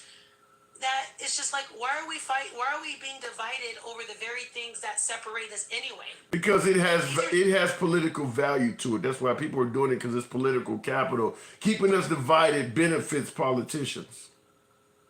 Exactly. So that should not be allowed. Like every single woman had the right to have an abortion. Okay. Okay, let's say this way, because here's what it comes down to. Both the Republican side, their argument is that it's life. And right. Taxpayer dollars should not be paying for it. The other side says, okay, well, it's a cluster of cells in women's health. Well, when I did the study on it, when the whole Roe versus Wade thing was going on, it was less than 7% of the reasons for You went on mute there. Percent of the causes for divorce. Okay. My phone rang. Yeah, my phone. Of the causes for divorce. Can you hear me? Yeah, you got an echo now. So less than. Okay, unfortunately, you're echoing so bad, Yolanda. I had to drop you. You were echoing so bad I couldn't hear the rest of that. I did want to hear what you had to say, but there were several pushbacks I wanted to ask her, but unfortunately, she started having trouble. We gotta respect everyone's opinion, and that is absolutely true. There, Pete Montes, in regards to, because she was mentioning, what I call recreational abortions, people who are having abortions not because of rape, incest, or the life of the mother. They just simply got pregnant and don't want the kid. A lot of folks are not a fan of that. However, my general pushback is this. If you're not going to allocate funds to help mothers having children, stay out of it. And I don't know if Yolanda feels that way or not. I'm not speaking directly to my last caller, but I don't believe in anyone suggesting that we should force women to carry babies to term, and they're against social programs. If you're going to ban abortion, which I'm not a fan of, at least increase the availability of food stamps, child care, welfare, and things like that. All of this bullshit about this person is only getting on food stamps so they can keep having babies. Well, you just outlawed abortion. You're guaranteeing that's going to happen now. So at the very least, make the social programs measure up to all of the new babies that are going to be born, that the moms were originally going to opt out, but you've criminalized that from happening. I don't hear of anybody on the right side of the aisle that is pro-life and in favor of creating new social programs for all these children. See, not even coming up. In my humble opinion, I believe, and you guys can let me know where you think I may be wrong, but I think the results are going to be very similar to fathers having children that they cannot afford. They started passing laws to criminalize men who were having babies irresponsibly that they couldn't afford. Now that they've banned abortion, you're going to start suddenly having women that are going to be having babies that they can't afford. And because we know folks on the right don't want to take care of these babies, they're going to start criminalizing it for women. You got 7 or 8 children and you don't have a decent job. We got to come up with some way to address moms that are putting all these children on the system and costing us taxpayers a fortune. Exactly what they did to fathers. Started locking them up for child support and things like that. That's going to happen to mothers. Guaranteed it's going to happen to mothers. That if you start having a bunch of kids you can't afford, it ain't going to be long before people start suggesting that something be done to you criminally. I hope it doesn't go as far as castration, but it certainly is going to be some type of punishment. Pete says, Tim, single moms should get help with rent, car, and utilities. I don't totally disagree with that. But as I've stated several times throughout this broadcast, is that folks on the right, when it comes to helping out the downtrodden, the first thing they refer to is somebody is just simply putting themselves in a bad position so that they can get free shit. So if a mom has 2 children, and let's say what Pete says, you give a single mom rent, car, utilities, and assistance. When she has that 3rd child, they're going to say that was deliberate to extend the amount of assistance she's getting. That's what folks are going to be saying. They're saying it already. They've been saying it since the beginning of issuing food stamps out. People are just deliberately having babies so they can stay on food stamps. Well, they're going to be telling that to women. And like I stated, I do believe it won't be long before they start criminalizing women that are having a bunch of kids that know they can't afford it because they don't want to take care of them. You have that on one end, where if you have too many kids, you're likely to be criminalized because you're putting so many kids on the system. The other end is if you don't want to face that and you somehow get involved in a black market abortion, there are plenty of folks on the right that think you should qualify for the death penalty. Not making that up.